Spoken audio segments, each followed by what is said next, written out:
Hey guys, tonight we're slipping into a place that's somehow darker than a dungeon, smellier than a barn, and filled with more regret than a medieval stew. Welcome to the brothel, where romance goes to die and hygiene never checked in. So before you get too comfortable, take a second to like the video and subscribe, but only if you actually enjoy drifting off to mildly disturbing, deeply factual history. Drop a comment telling me where you're listening from and what time it is for you. Now, dim those lights and burrow into your blankets. Have you ever wondered what life was really like in a medieval brothel? Was it all velvet cushions and flowing wine, or more like drafty rooms, questionable soup, and customers who forgot to bathe for a decade? How did brothel workers survive a place with more drama than a soap opera, more rules than a monastery, and hygiene standards that make your college roommate look pristine? What did people eat? What did they wear? Did anyone ever sleep? Or was it just a medieval version of all-night customer service with a higher risk of being arrested? Let's find out. Congratulations, you've just woken up in 1352, in the middle of the medieval red light district. You're cold, confused, slightly hungover from ale that probably contained more fungus than hops, and you've got a night ahead that will make you grateful for every boring Tuesday you've ever lived. You stumble through a narrow alley that smells like last year's cabbage, only to be greeted by a flickering sign and a door that creaks louder than your knees. Inside, the air is thick with smoke, cheap perfume, and the nervous energy of people who all claim to be named Marjorie. Welcome to your new home for the night. Don't mind the rats, they came with the place. Let's set the scene. You're cold, you're tired, and you've lost feeling in your feet somewhere around the third puddle you stepped in.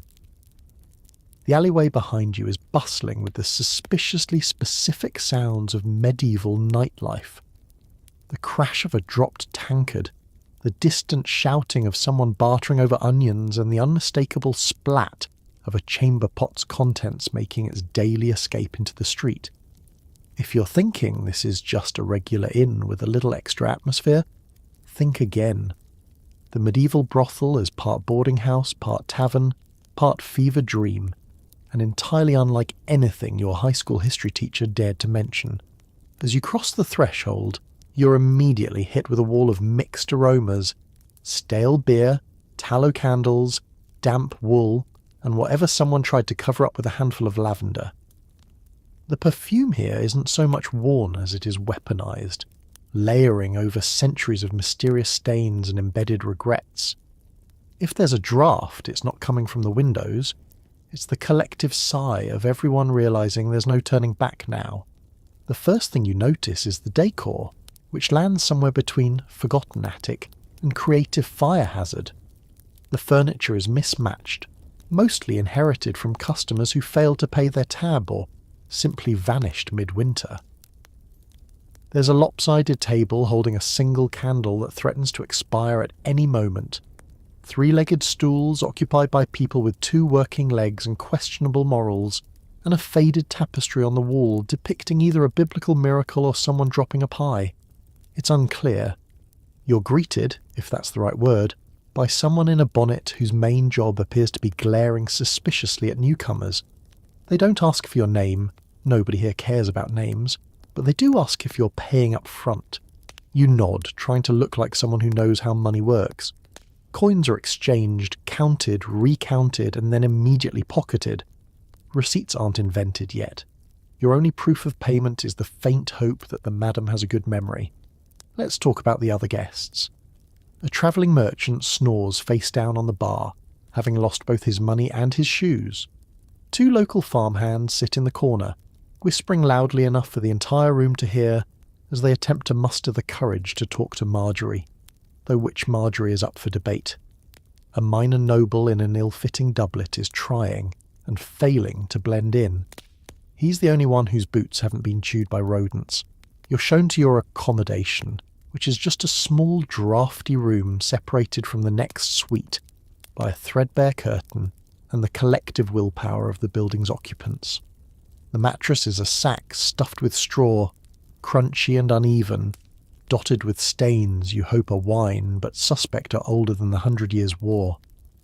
A candle, barely taller than your thumb, flickers on the floor, threatening to extinguish itself out of pity.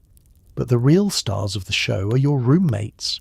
You've got 2 house cats of indeterminate colour, 1 mouse braver than most nights, and an ancient, grumpy rooster who seems to be here against his will.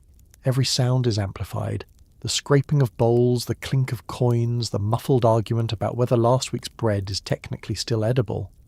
Through the thin wall you can hear laughter, sobbing, and the occasional medieval version of customer service gone wrong. Just as you're settling in, the madam herself appears. She surveys you with the world-weary eyes of someone who's seen too many people try to pay in buttons. She offers you a cup of wine, which is suspiciously thick and tastes like it might have been strained through an old sock. You drink anyway. It's either this or the well water, and nobody recommends the well water. As night falls and the brothel truly wakes up, you realise your modern problems, like losing Wi-Fi or not getting enough oat milk, are nothing compared to finding out you're not alone in your room. You pull your scratchy blanket over your head, listen to the distant sounds of medieval nightlife, and make a note to thank your ancestors for inventing walls, locks, and soap. And so, your first night in the medieval brothel begins. If you survive until morning, you might just get breakfast, assuming the rooster lets you sleep at all. Welcome to history's worst Airbnb. Forget royalty. The brothel madam is the true boss here. She runs the show with an iron ladle, a razor tongue, and the uncanny ability to detect unpaid tabs across 3 rooms. She'll size you up in seconds and decide whether you're trouble, a customer, or, worst of all, competition. Let's talk about power. Kings might rule kingdoms, but the madam rules something far scarier. A building full of desperate workers, demanding customers, and livestock that don't pay rent. She's got more authority than the local constable, more charisma than the travelling friar, and a memory for debts that puts accountants to shame. She remembers every coin, every broken promise, and every sock left under a mattress since last Michaelmas. You spot her right away, partly because she's the only person not rushing anywhere. She floats through chaos with the confidence of someone who has nothing left to fear. Not fire, not famine, not even the city's annual clean up the streets day. Her dress is made of several eras worth of fashion stitched together into one intimidating patchwork of velvet, wool, and hope. Her hair is wound up tight, not a single strand out of place, as if daring the lice to even try. With one raised eyebrow she can silence a brawl, and with a single shout she can summon every worker, cleaner and chicken in the building to her side. Her weapon of choice? Not a sword, but the world's sharpest wooden spoon, perfect for breaking up fights, poking at suspicious stew, or rapping the knuckles of anyone slow to pay. The madam's day begins before sunrise and ends. Never, actually. She keeps a ledger under lock and key, though honestly her brain is probably safer than any lock in the city. She juggles bookings, checks supplies, negotiates prices, and keeps the peace with a diplomatic skill the Pope would envy. Someone once tried to shortchange her with a counterfeit coin. Legend says she chased him through 3 streets and got her money back, plus interest and a complimentary goose. She knows every secret in the district. If you want gossip, the madame already knows how it ends.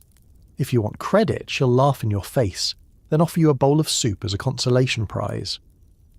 She has a network of spies, mostly nosy neighbours and bored cats, who report on every visitor, late payment and missing towel. The city bailiff? She calls him by his childhood nickname, and if he shows up for a random inspection, she'll offer him tea and a gentle reminder about that one time he lost a boot in her cellar. The madam is part boss, part therapist, and part medieval alarm system. She mediates arguments about whose turn it is to use the good pillow, soothes heartbreaks with a mixture of tough love and day-old bread, and can spot a liar from a mile away. She gives new workers the once-over with a gaze that says, "I've seen worse, but not much." Try to outwit her, and you'll find yourself cleaning the yard for a week or worse, assigned to feed the geese. Every now and then a customer tries to sweet-talk his way into a discount or a free drink. The madam deals with this by telling a story so embarrassing, so horrifying, and so personalised that even the most persistent cheapskate suddenly remembers he left the oven on at home. Rumour has it she once convinced a local lord to pay double, just for the privilege of not being mentioned by name at dinner. Despite her tough exterior, there's a strange sort of loyalty in the house. The workers might grumble about her rules, but when the city guard comes knocking or a brawl threatens to spill into the street, it's the madam everyone relies on. She's the only one who can get the oven working, calm down an angry client, and scare away rats with a single clap. To outsiders, the madam might seem intimidating, maybe even cruel, but to her people she's the last line of defence against the world's chaos. She gives out loans, with interest, advice, whether you want it or not, and the occasional hug, strictly after hours and never in public. In the end, she's the reason the brothel keeps going. Without her, the roof would cave in, the stew would burn, and everyone would be sleeping in the alley with the goats. So if you find yourself in a medieval brothel, be polite, pay promptly, and never underestimate the power of a woman with a ledger, a spoon, and a list of grudges longer than the Magna Carta. Before you can get comfortable, you're handed a list of house rules longer than a church sermon. No fighting, no free samples, no credit, and for the love of all that's holy, no singing after midnight. Soap is strictly rationed and only slightly used. Let's take a closer look at these legendary rules, because surviving a medieval brothel isn't just about stamina, it's about obedience. First, you'll notice the rules are handwritten on a scrap of parchment in a suspiciously blotchy ink. Some rules look recently added, possibly after last night's incident with the goose. Others are so ancient even the madam's not sure what they mean anymore. No juggling torches in the main room. Someone definitely learned that lesson the hard way. Rule number 1. No fighting inside the house. This is not a lawless tavern or a medieval brawl pit. If you must challenge someone to a duel, kindly do so outside, preferably out of sight of the town guard. Broken chairs cost money, and the madam isn't interested in adding furniture repair to her already packed schedule. You'll find that bruised egos are to be handled quietly, behind the privy, or with the mutual exchange of passive-aggressive glares. Next up, no free samples. The brothel may be the medieval world's answer to customer service, but it draws the line at charity.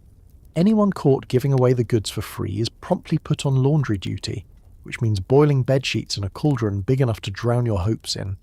Strangely, no one ever asks for seconds. No credit ever, and the madam means it. Forget about paying tomorrow. Forget, I left my purse at home.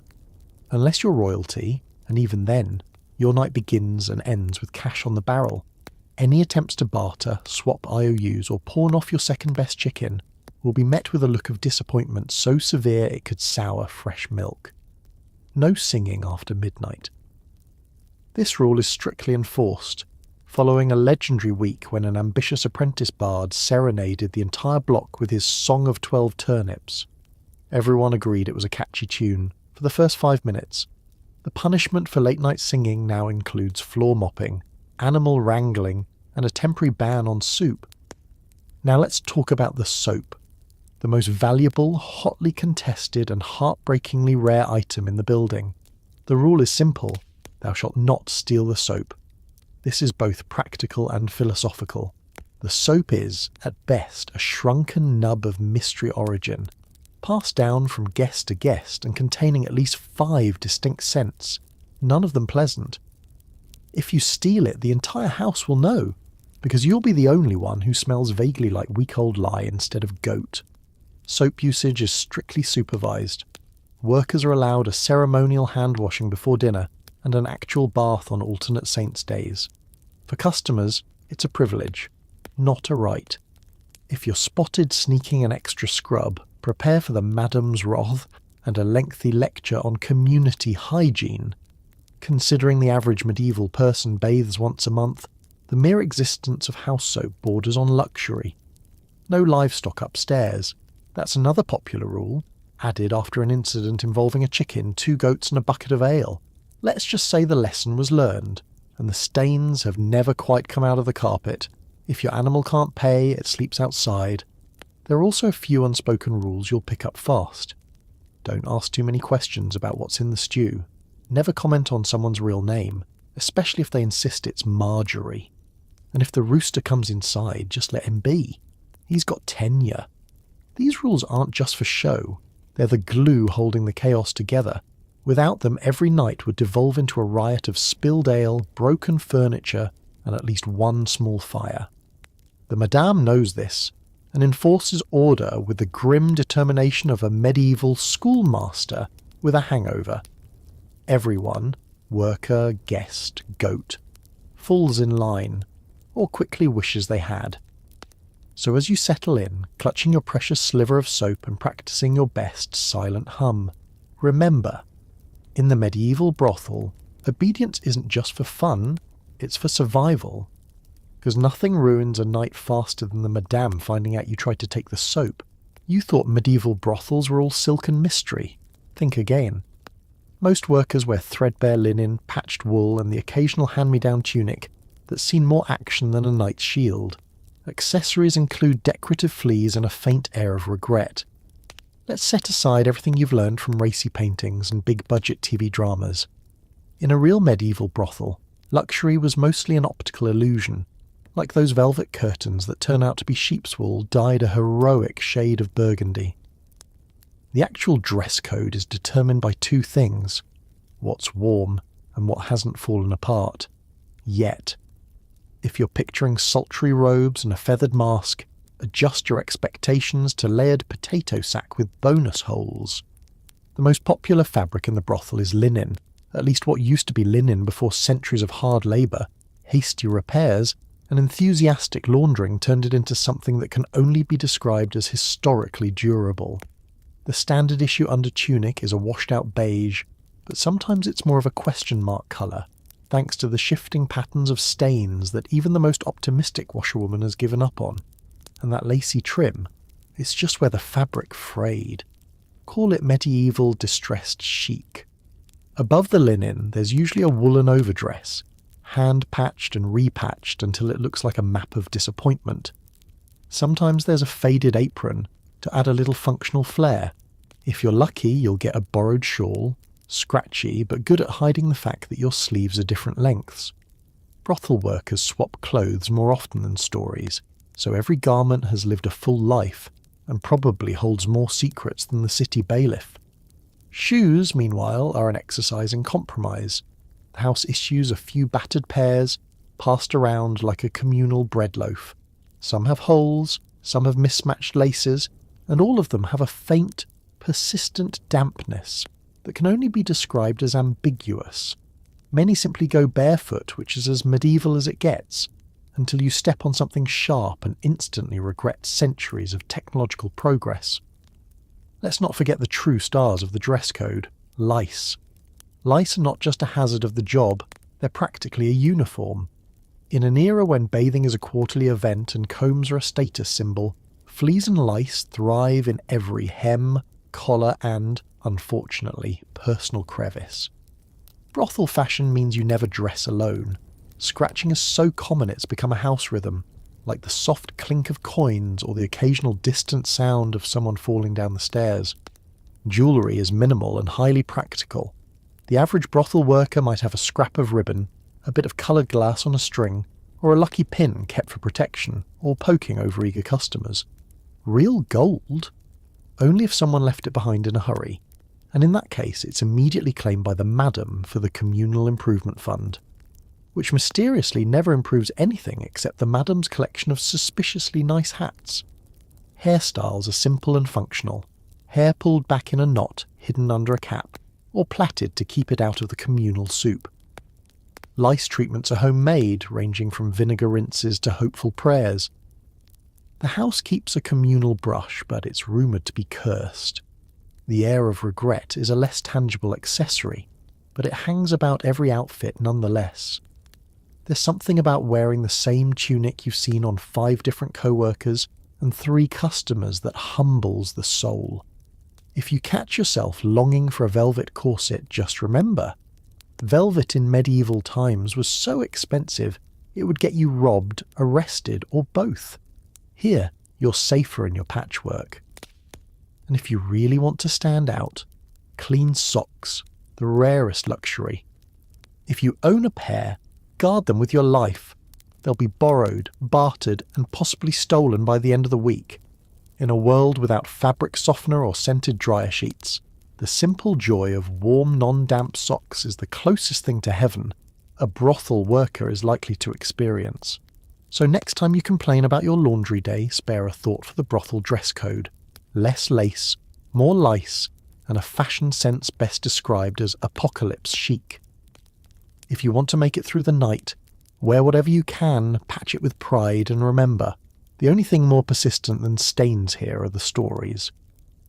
Meet your customers, merchants, soldiers, tired travellers, and a suspicious number of clergy who insist they're only here to save souls. Every visitor brings their own unique odour, bargaining skills, and medieval misunderstanding of personal boundaries. Let's take a slow, slightly horrified stroll through tonight's lineup, because the clientele of a medieval brothel are nothing if not memorable. First up are the merchants. They're the ones who swagger in with jangling purses and slightly cleaner fingernails. They always claim to be just passing through on extremely important business, but somehow they know every local drink special by heart. Their bargaining technique? Haggling for 20 minutes over the price of a room and then tipping with a foreign coin no one can actually spend. Merchants love to talk about themselves, about their wares, and about that one time they almost did business with a duke, except the duke tragically died of natural causes, translation plague or bad soup. Next you have the soldiers, gruff, loud, and so caked in mud you could plant turnips on their boots. Soldiers travel in packs and think they're charming. Most have spent weeks on the road, so the phrase smelling like victory takes on a more literal, nose-watering meaning. Their table manners are creative, and their idea of romance is arguing over who gets the least lumpy corner of the straw mattress. Still, if you want news about battles or the latest town burned to the ground, these are your go-to sources. Just don't expect them to remember your name, or their own, by morning. Travellers round out the regulars. These are the hollow-eyed folk shuffling in at all hours, carrying nothing but a walking stick, a sack full of regrets, and a blanket with the texture of a dried fish. They're just grateful for a roof, a hot bowl of pottage, and a night without being rained on by the weather, or by the contents of someone's chamber pot. Travellers don't complain much. Honestly, they're too tired to notice if the stew has extra protein or if the mattress bites back. They'll sleep through anything, including medieval karaoke night. And then there are the clergy. So many clergy. Officially, they're here to check on the spiritual health of the house, but everyone knows what's really going on. You'll hear a lot about sin, repentance, and the importance of generosity. Usually right before someone accidentally leaves a coin purse under a pillow. Some clergy are regulars, dropping pearls of wisdom, and sometimes actual pearls, if they're particularly well connected, before vanishing at sunrise with a vow of silence and an interesting rash. Others claim they're just here for the soup. No one believes them. But the parade of regret doesn't end there. Occasionally you get a nobleman slumming it in disguise, convinced no one will recognise him beneath his very commoner hat, which is actually a velvet cap with a feather so large it blocks the candlelight. He'll try to pay in promises, poetry, or invitations to a feast that almost certainly doesn't exist. If caught, he'll swear he's just an innocent shepherd looking for lost sheep. Everyone rolls their eyes and lets him keep the act, if only for entertainment value. You'll also meet the chronically broke locals. These are the same faces every week, each with a new story about why they can't pay tonight but will definitely make it up next time. One lost his purse to a pickpocket. One is mourning a beloved pig. One claims the moon is in retrograde and it's bad luck to pay for anything on a Tuesday. The madam keeps a special list for these cases, and they usually end up doing chores or cleaning up after the goat until their debts are settled, which is medieval for never. Now let's not forget the occasional tourists, lost students, runaway apprentices, or travelling minstrels. These folks have big dreams, empty purses, and are usually fleeing something: a failed love affair, a bad grade in Latin, or just the local constable. They bring stories from far away, a little music, and, unfortunately, a fresh batch of lice. Each customer brings something to the brothel, a new rumour, a new stain, a new chapter in the ongoing saga of what happened last night. Personal boundaries? Not really a thing.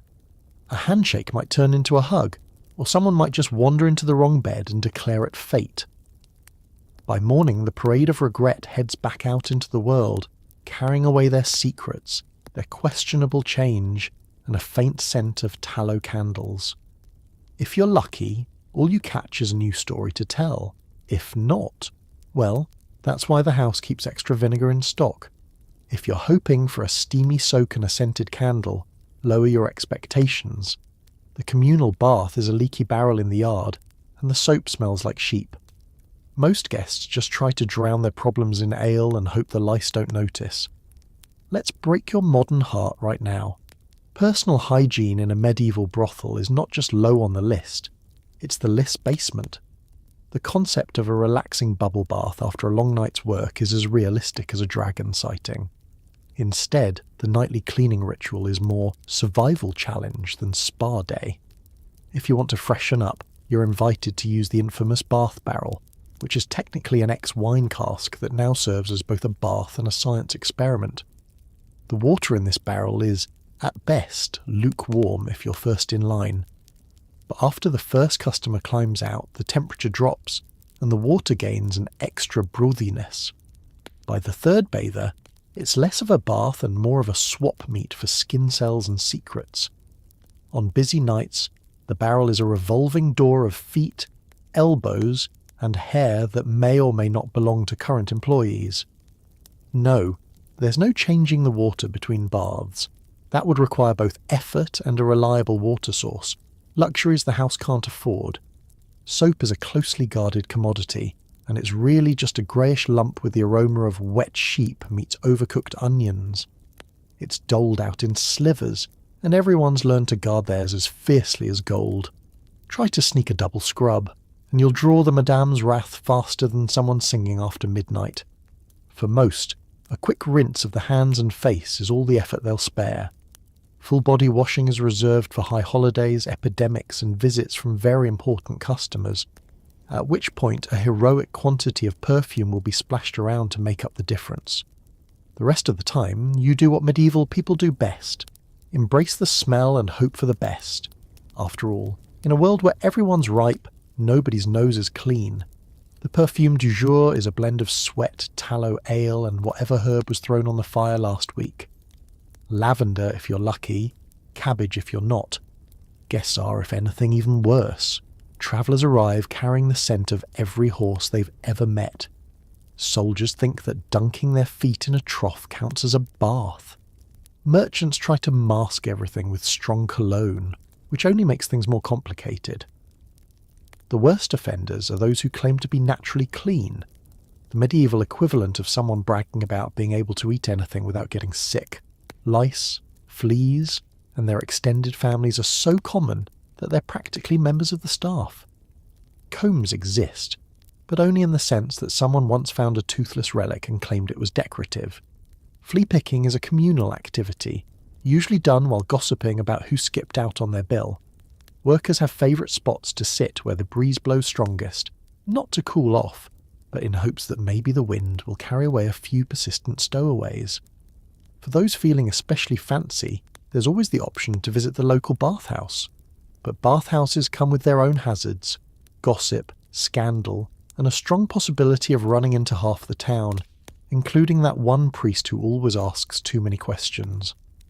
Besides, bathhouses are expensive, sometimes banned, and always suspect. No one wants to explain to the bishop why they were just there for the steam. To cover the gaps in cleanliness, the house employs a system of strategic laundering. Bedding is changed, occasionally. Shirts and undergarments are rinsed when they begin to smell stronger than the communal cheese. But mostly everything is disguised with fresh rushes on the floor and a prayer to Saint Anthony, patron saint of lost causes and lost soap. So as you settle in for the night, surrounded by the fragrant tapestry of medieval life, remember, in this brothel, hygiene isn't a goal, it's a rumour. and tomorrow you'll be grateful for every drop of that sheepy soap, every gust of fresh air, and every excuse to blame the dog for the way things smell. Because in the end, history stinks, and the brothel does too. Privacy is a fantasy. You're sharing a room with 3 snoring workers, 2 chickens, and a goat who claims diplomatic immunity. Every creak of the floorboards is a reminder that you're never ever alone. Let's talk about what bedroom really means in a medieval brothel. If you're expecting a private suite, soft sheets, or, dare you dream, an actual mattress, adjust those expectations right now. The shared bedroom is a triumph of creative crowd control, featuring a rickety wooden floor, a ceiling so low you can comb your hair with it, and walls made of patched fabric curtains that do a heroic but ultimately pointless job of pretending to divide the space. The only thing separating you from the next person is the thin hope that everyone else is too tired to care. Your sleeping arrangements are less bed and more crunchy communal nest. A rough pallet stuffed with straw sits atop the cold floor, creaking every time someone dares to breathe. If you're lucky, you score a spot somewhere in the middle, away from the drafty cracks in the wall and only slightly within pecking distance of the chickens. These birds aren't just pets. They're both early morning alarms and late night emotional support animals, as long as your idea of support is a sharp beak in the foot at 3 a.m. And then there's the goat. Nobody knows how the goat got here. Nobody knows how the goat remains here. But he's carved out his corner near the fireplace and glares at anyone who gets too close. The madam claims he keeps the evil spirits away. Others claim he's the reincarnation of a disgruntled landlord. Either way, the goat is the only one allowed to hog the blanket, and if you move it, you do so at your own risk. The soundtrack of your night includes the following: snores at 3 different pitches, someone muttering their dreams in Old French, the soft rustle of straw as a mouse relocates, and the abrupt squawk of a chicken settling a personal vendetta. There's always a midnight negotiation about who gets the good pillow, the one with the least amount of mysterious stains. Usually it ends in compromise, or more likely, nobody wins and everyone settles for a lumpy bundle of laundry. Personal space? It's an ancient legend. On the coldest nights, everyone huddles together for warmth, forming a sort of human lasagna layered with linen, wool, and desperation. You might find yourself spooning with a coworker you barely know, one arm flung over the chicken for good measure. Nobody makes eye contact in the morning. If you think insomnia is a modern problem, try sleeping in a room where someone always needs to get up. Whether it's for the chamber pot, located conveniently behind a curtain that only blocks sounds if you believe hard enough, to feed the animals or to chase off the aforementioned mouse. And don't forget the parade of customers who occasionally blunder into the wrong room, convinced they're looking for Marjorie, when really they're just one curtain short of disaster. Then there's the temperature. In winter, it's so cold you can see your breath and your straw pillow gets frosty. In summer, it's a steam bath of bodies and barnyard aroma.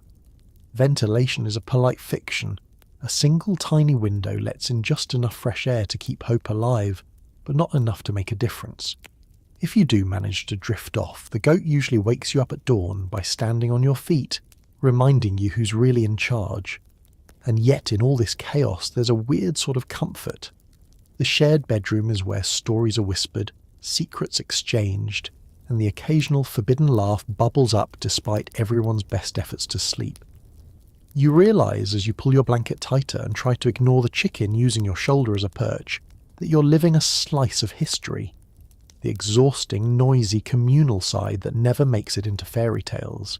So as you lay awake, serenaded by snores, livestock, and the distant arguments of your neighbours, remember, privacy is overrated and sleep is optional. In the medieval brothel, you never truly rest alone, because the night, like the rent, is always shared. Forget the 9 to 5. In a medieval brothel, the real action starts after dark. Oil lamps flicker, coins clink, and the air fills with a chorus of fake laughter and actual coughing. You wonder if anyone here has ever had 8 hours of uninterrupted sleep. The sun has barely dipped below the crooked rooftops, and already the brothel is transforming. What was earlier a haven for exhausted workers and the world's laziest goat is now a bustling epicentre of medieval nightlife, if you can call it life. The atmosphere thickens with a fog of candle smoke, spilled ale, and at least 3 competing perfumes, all fighting to cover up the faint but persistent odour of turnips and regret. It all starts in the common room. The rough-hewn tables are quickly repopulated with merchants eager to part with their coin, soldiers looking for distraction, or a fight, whichever comes first, and clergy whispering prayers and apologies in equal measure. The staff are already in motion, weaving between bodies with a kind of skill that only comes from years of dodging unwanted advances and flying tankards. The night shift is here, and business is officially open. The oil lamps, sputtering reluctant things, cast everyone in a flattering golden glow if you're standing at the right angle.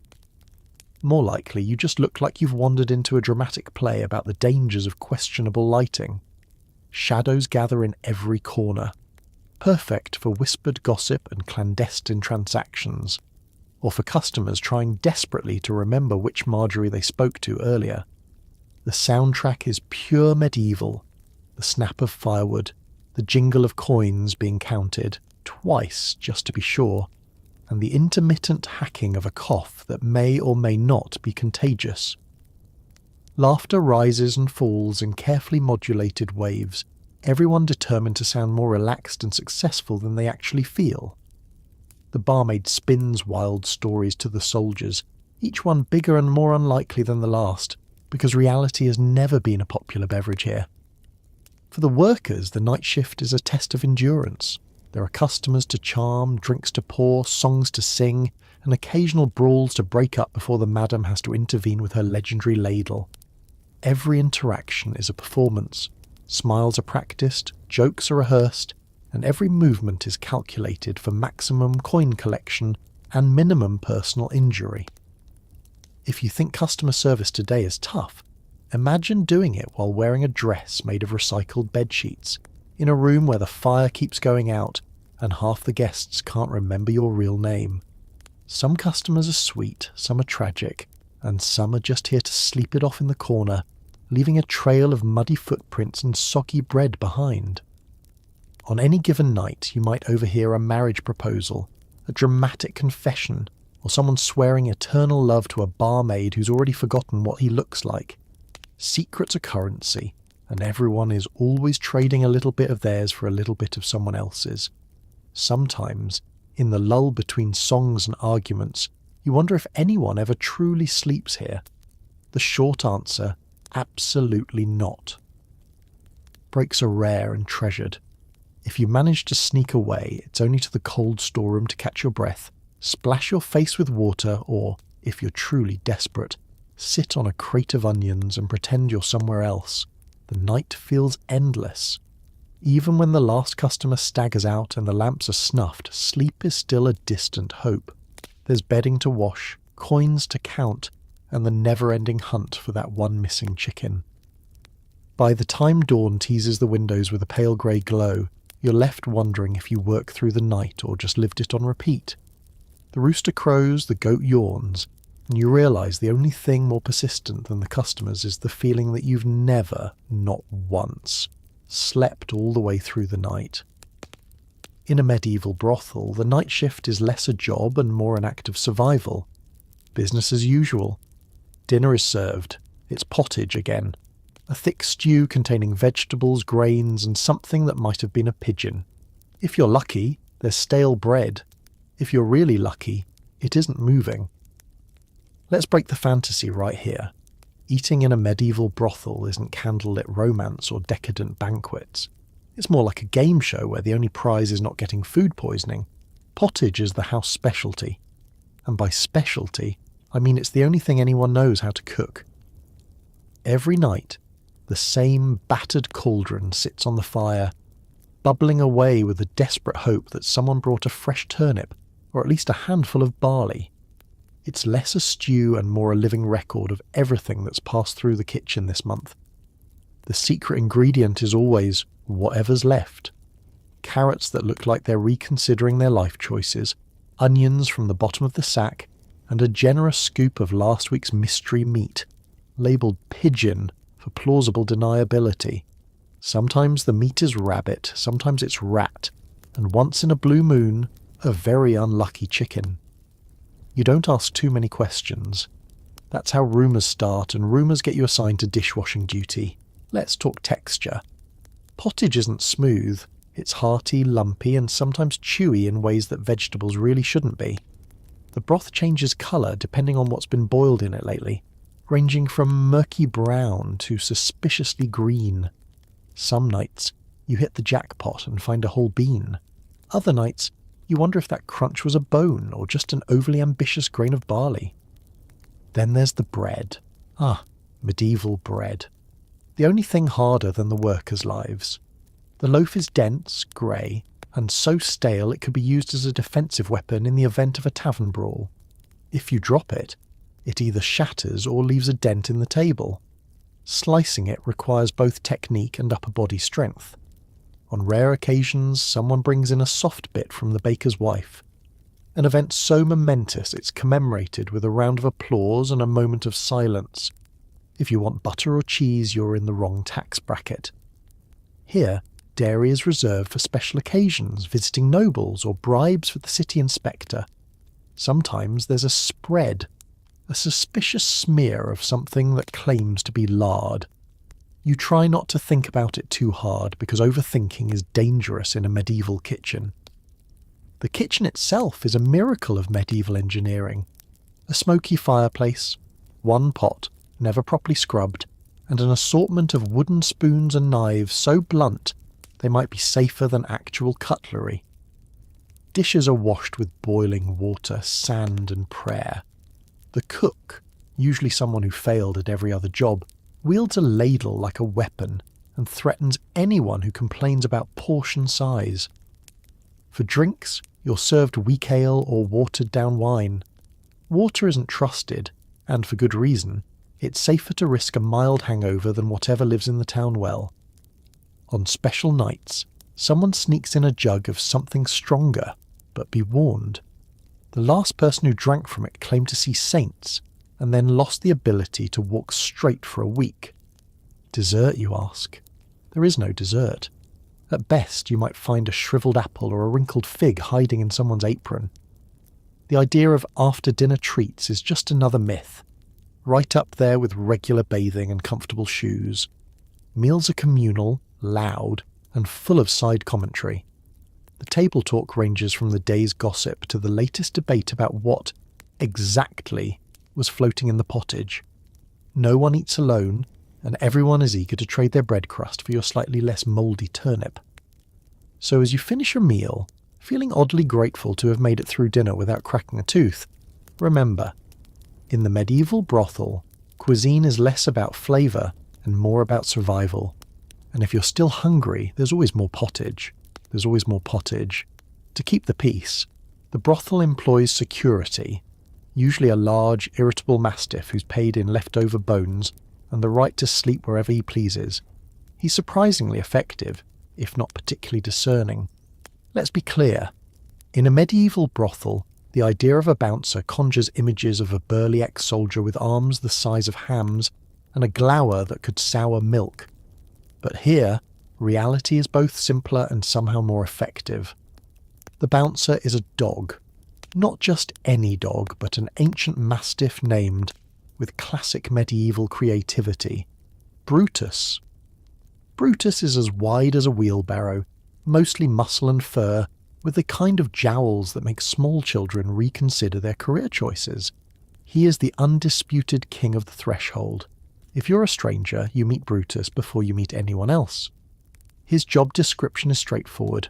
Nap in doorways, inspect pockets for snacks, and emit a low growl at anyone who tries to sneak out without paying. No formal training, just centuries of canine instinct and a deep personal commitment to dinner.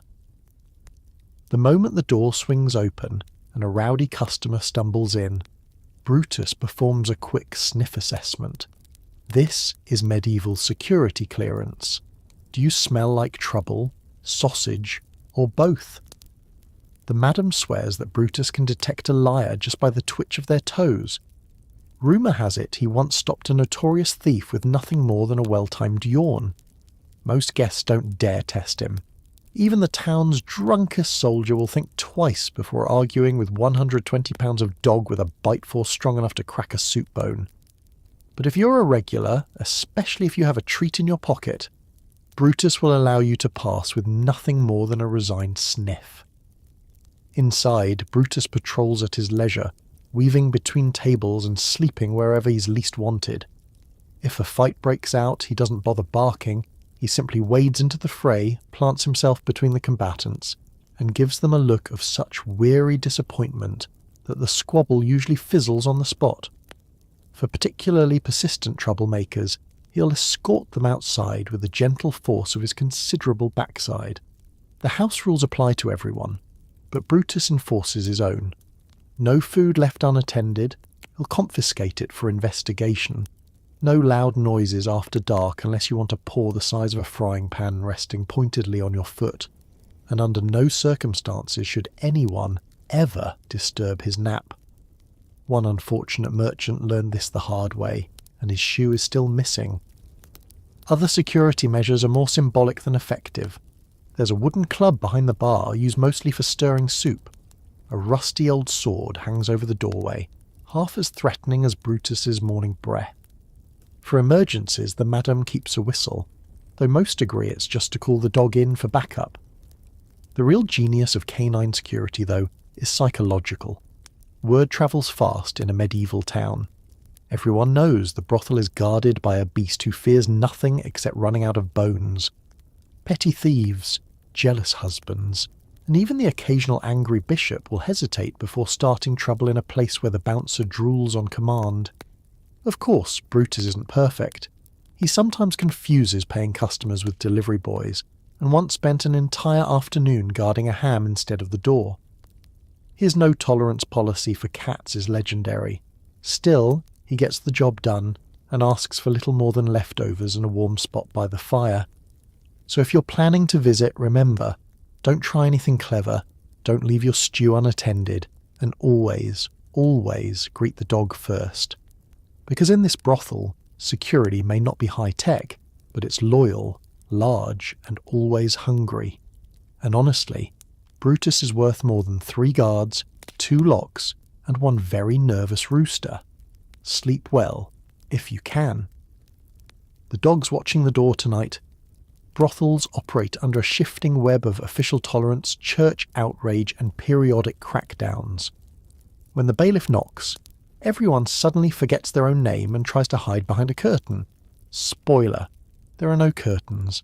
Life in a medieval brothel isn't just about keeping customers happy and the soup unpoisoned. It's also about playing a non-stop game of hide-and-seek with the law. On any given week, you're not sure if the brothel is legally tolerated but frowned upon, an official necessary evil, or the root of all sin, soon to be cleansed by fire and angry sermons. This means the house always runs on nerves, rumour, and at least 3 backup plans. The first and most important tool for legal survival? Bribes. Lots of bribes. The madam keeps a stash of coins in a teapot, stashed inside a larger teapot, stashed under a loose floorboard beneath the good rug. When the bailiff or town constable arrives for an inspection, the proper protocol is simple. Offer a seat, pour a drink, and quietly slide a pouch of coins across the table. The conversation is always coded. Is the house in order tonight? Translation. Is the bribe ready? We've done a thorough sweeping. Translation. Take the money, please leave. But bribery alone doesn't guarantee peace. The church has its own set of rules and its own agents, usually a priest with a face like a thundercloud who drops by to remind everyone of the fires of hell, right before pocketing a little donation for the local orphanage, which happens to be staffed by his cousins. These visits require a performance. Workers cover up, customers look penitent, and someone starts a loud prayer just in case a passing neighbour is listening at the window. Guilt is the evening's dress code, and the air gets so thick with piety you could cut it with a communion wafer. Of course, sometimes the authorities decide to stage a raid. Maybe the local bishop needs a political distraction, or the mayor's wife is feeling particularly virtuous. Word spreads quickly. A nervous neighbour or a paid lookout dashes through the door, breathless with warnings. The response is pure chaos. Ale spilled, customers shoved out the back door, and staff suddenly engaged in extremely innocent activities like scrubbing floors, darning socks, or reciting poetry to the goats. Everyone forgets their real names and, when in doubt, blames everything on Marjorie. There's always a Marjorie. Hiding evidence is an art form. Money is whisked away. The better wine disappears, and that suspicious pile of coins becomes a collection for the poor. The madam produces a ledger full of fictional entries. 24 eggs, 1 bushel of apples, 3 barrels of disappointment. If the bailiff insists on inspecting the premises, he's met with Brutus, the dog, who has strong opinions about strangers with clipboards. If bluffing fails and someone gets hauled off for questioning, don't expect loyalty. Everyone has a story prepared, none of them matching. The key is to talk in circles until the officials are so confused they decide paperwork isn't worth the trouble. The record for the longest interrogation stands at 2 hours and ended with the bailiff buying drinks for the staff, none the wiser about anything. Still, the law can be capricious. Some nights the brothel is simply ignored, considered too useful for visiting dignitaries or wealthy merchants who get lost on their way home from church. Other nights, it's the first target for a wave of moral outrage. There's never any warning, just a sudden tightening of the rules, a surge in fines, or a lot of loud sermons about sin that mysteriously coincide with tax collection. To survive, the brothel operates with 1 foot in the shadows and 1 eye on the door. Everyone learns how to keep secrets, invent new names, and stash a quick exit plan just in case. There's always a friend of a friend on the town council, a cousin who's married to the night watchman, or a regular customer who just happens to be the magistrate's nephew. Social connections are the medieval insurance policy, fragile, unreliable, and absolutely necessary. So when the law comes knocking, don't panic. Put on your best innocent face, remember your alias, and pray the madam has the right bribe ready. Because in the medieval brothel, the line between legal and illegal is thin, flexible, and usually negotiable. And if all else fails, just blame Marjorie. It's not just the threat of angry husbands or rowdy drunks. Brothel life is a bingo card of medieval illnesses. There are no condoms, no antibiotics, and the best advice for a cough is, drink more ale and try not to die. Let's start by admitting the obvious. Medieval brothel healthcare makes modern WebMD look like a luxury spa. The house medic is usually the oldest worker with the steadiest hands, a collection of homemade salves, and a deep, unshakable belief in the power of boiled onion. There's no such thing as a sterile environment, unless you count the time the madam tried to fumigate the place with burning sage, setting off a coughing fit so spectacular it's now commemorated every year with a free round of ale. The first thing you notice after one night is the constant, unignorable presence of lice and fleas. They're not just hazards, they're house regulars. You're expected to pick them off like raisins from a loaf of bread, and there are so many folk remedies being passed around that the kitchen sometimes smells like a tossed salad. One day it's vinegar and garlic, the next it's a dash of salt behind the ears, and for the really desperate, just keep scratching and hope for the best. Respiratory issues are as common as gossip. With every customer comes a fresh cloud of germs, and every cough is received with a moment of silent dread. If someone starts sneezing, the communal response is to pass the ale and light more candles, as if the flicker of tallow can scare off infection. There are no tissues, so sleeves are the medieval handkerchief, an arrangement that does wonders for the spread of colds and the general aroma of the house. Then there are the specialist hazards, the sort you can only get in a building with this many visitors and this little ventilation. Syphilis, the pox, and an impressive catalogue of rashes are all considered an occupational hazard. Treatments range from herbal tea and denial to rub this suspicious ointment on it and hope it doesn't burn. The local apothecary does brisk business selling potions with names like St. Agnes Purifying Tonic or Maid's Comfort, none of which actually work, but all of which taste like regret and turnip. Injuries are another nightly occurrence. A well-placed elbow, a jealous partner climbing in the window, or a customer who's confused gentle affection with medieval wrestling. Bruises are the brothel's unofficial badge of honour, and a twisted ankle is just part of the job description. For anything broken, the options are grim. Ask the blacksmith's wife for a splint. She uses leftover shoe leather. Or just grit your teeth and hope the swelling goes down before the next shift. The kitchen, meanwhile, is a minefield of its own. Food poisoning is so routine it's known by nicknames. The pottage purges, or the stale bread shuffle. There's no refrigeration, so you eat what's served, chew slowly, and hope your stomach is as tough as your willpower. If not, you're banished to the yard, with nothing but a bucket and the rooster for company. Water, not to be trusted. The well out back is questionable, and the river is strictly for emergencies like the house is on fire emergencies. Most people drink weak ale or wine to avoid the very real danger of dysentery. Even so, stomach cramps are an inevitable part of daily life. The polite thing is not to mention it. Just clutch your side and nod knowingly at the other sufferers. Let's not forget the mental toll, sleep deprivation, anxiety, and the constant threat of arrest or eviction combine to make stress its own form of medieval plague. There's no therapy, just gossip, prayer, and an extra serving of whatever passes for dessert on bad days. In the end, health in a medieval brothel is a combination of luck, resilience, and pretending you don't notice that weird rash spreading up your arm. You hope for the best, you drink to forget, and if all else fails, you blame the goats. Because honestly, in a place where the biggest cure for any ailment is a wait and see, every sunrise feels like a minor miracle. Wages are paid nightly, and so are the debts. The madam takes her cut, the bouncer gets his bone, and what's left barely covers a new pair of socks. The house always wins, especially when you owe rent. Let's dive into the gritty reality of brothel economics, where every copper coin is measured, counted, and mysteriously lighter than you remember. Each night's takings are tallied with the grim precision of someone who knows exactly how far a single farthing can stretch. Spoiler, it's not very far. Workers line up after the night shift, bleary-eyed and hoping for good news, only to watch the madam's finger slide steadily down the ledger like a judge reading off charges. First there's the house cut, an ancient tradition, and possibly the earliest form of corporate overhead. The madam's percentage varies by mood, weather, and the current state of the roof. That leak in the corner, that'll be another 2%. There are deductions for broken crockery, lost linen, and once, memorably, for emotional damages suffered by the goat.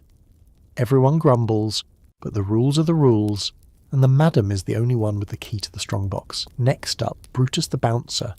He gets his pay in the form of leftover stew bones and the first choice of sleeping spot, but don't think for a second that's the end of expenses. Somebody's always buying a treat to stay on his good side, or bribing him with a hunk of cheese to look the other way when sneaking an extra cup of ale. It's protection money, but fluffier. Now let's address rent. If you think modern landlords are tough, try negotiating with a madam who's heard every excuse in existence and invented most of them herself.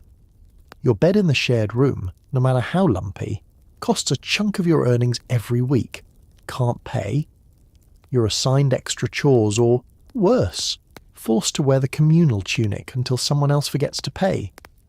What's left after deductions? Not much.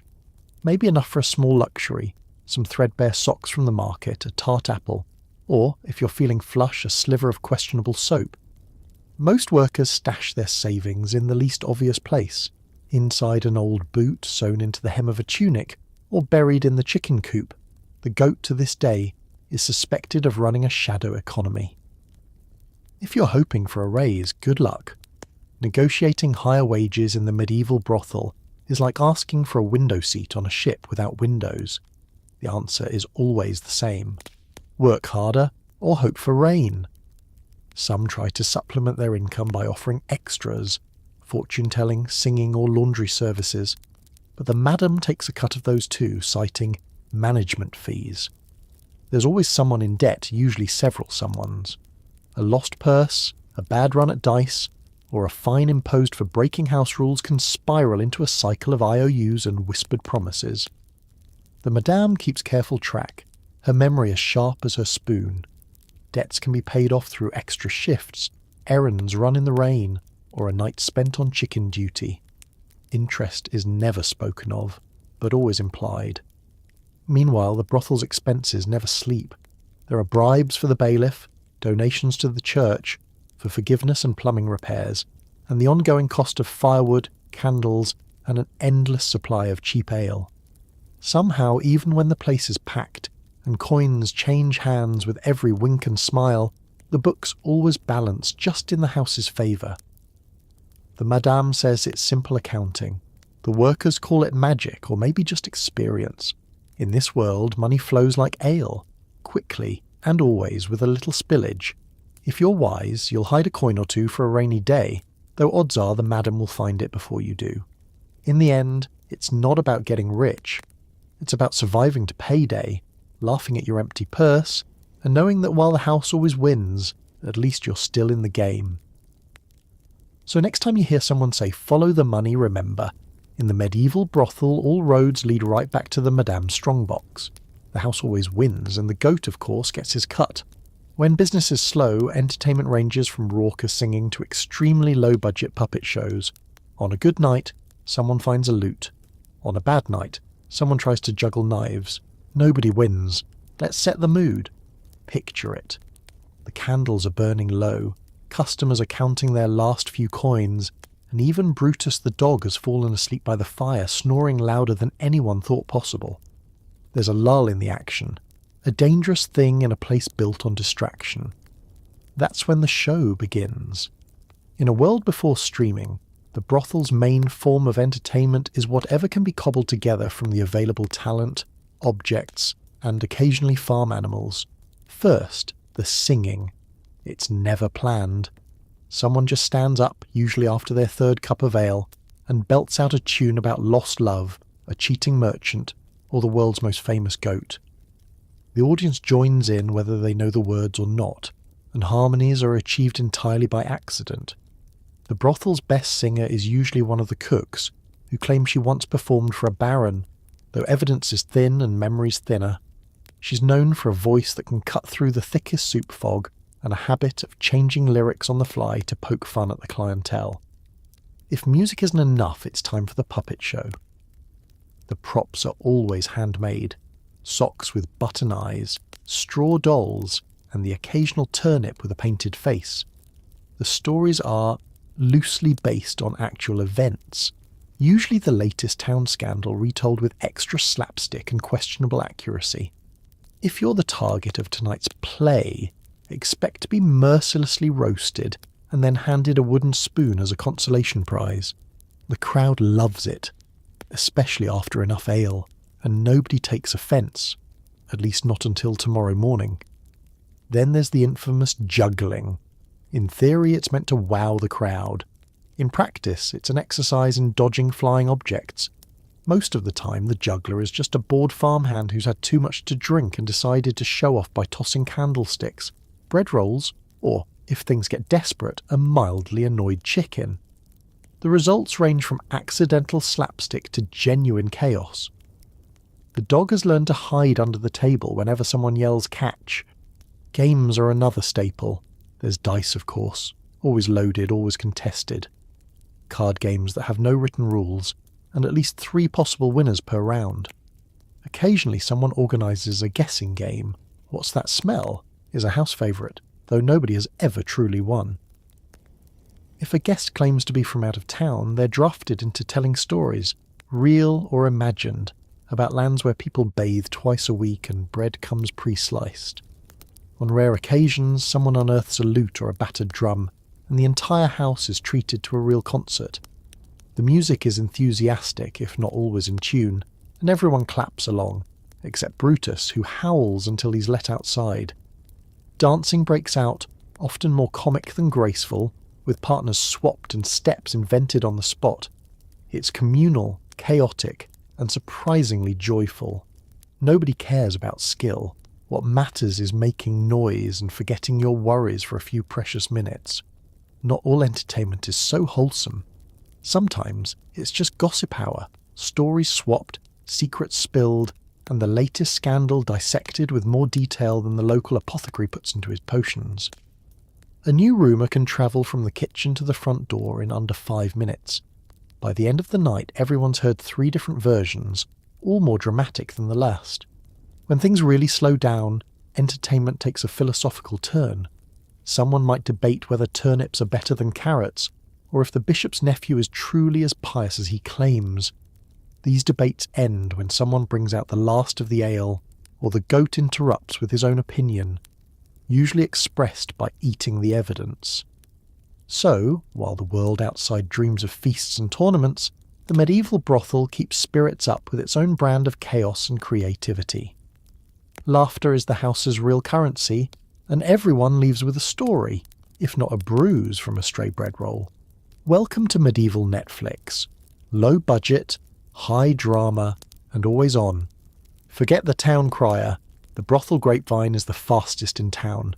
Scandalous secrets, royal affairs, and the latest bout of food poisoning all make the rounds before dawn. Welcome to Gossip Central, where information flows faster than ale, and the walls have ears, plus noses, and occasionally a tail if Brutus the bouncer is snoozing nearby. In the medieval brothel, nothing is private for long. The kitchen staff know everything before breakfast. The madam knows it before you've even decided to tell her, and by sunset, even the goat is caught up on the latest scandal.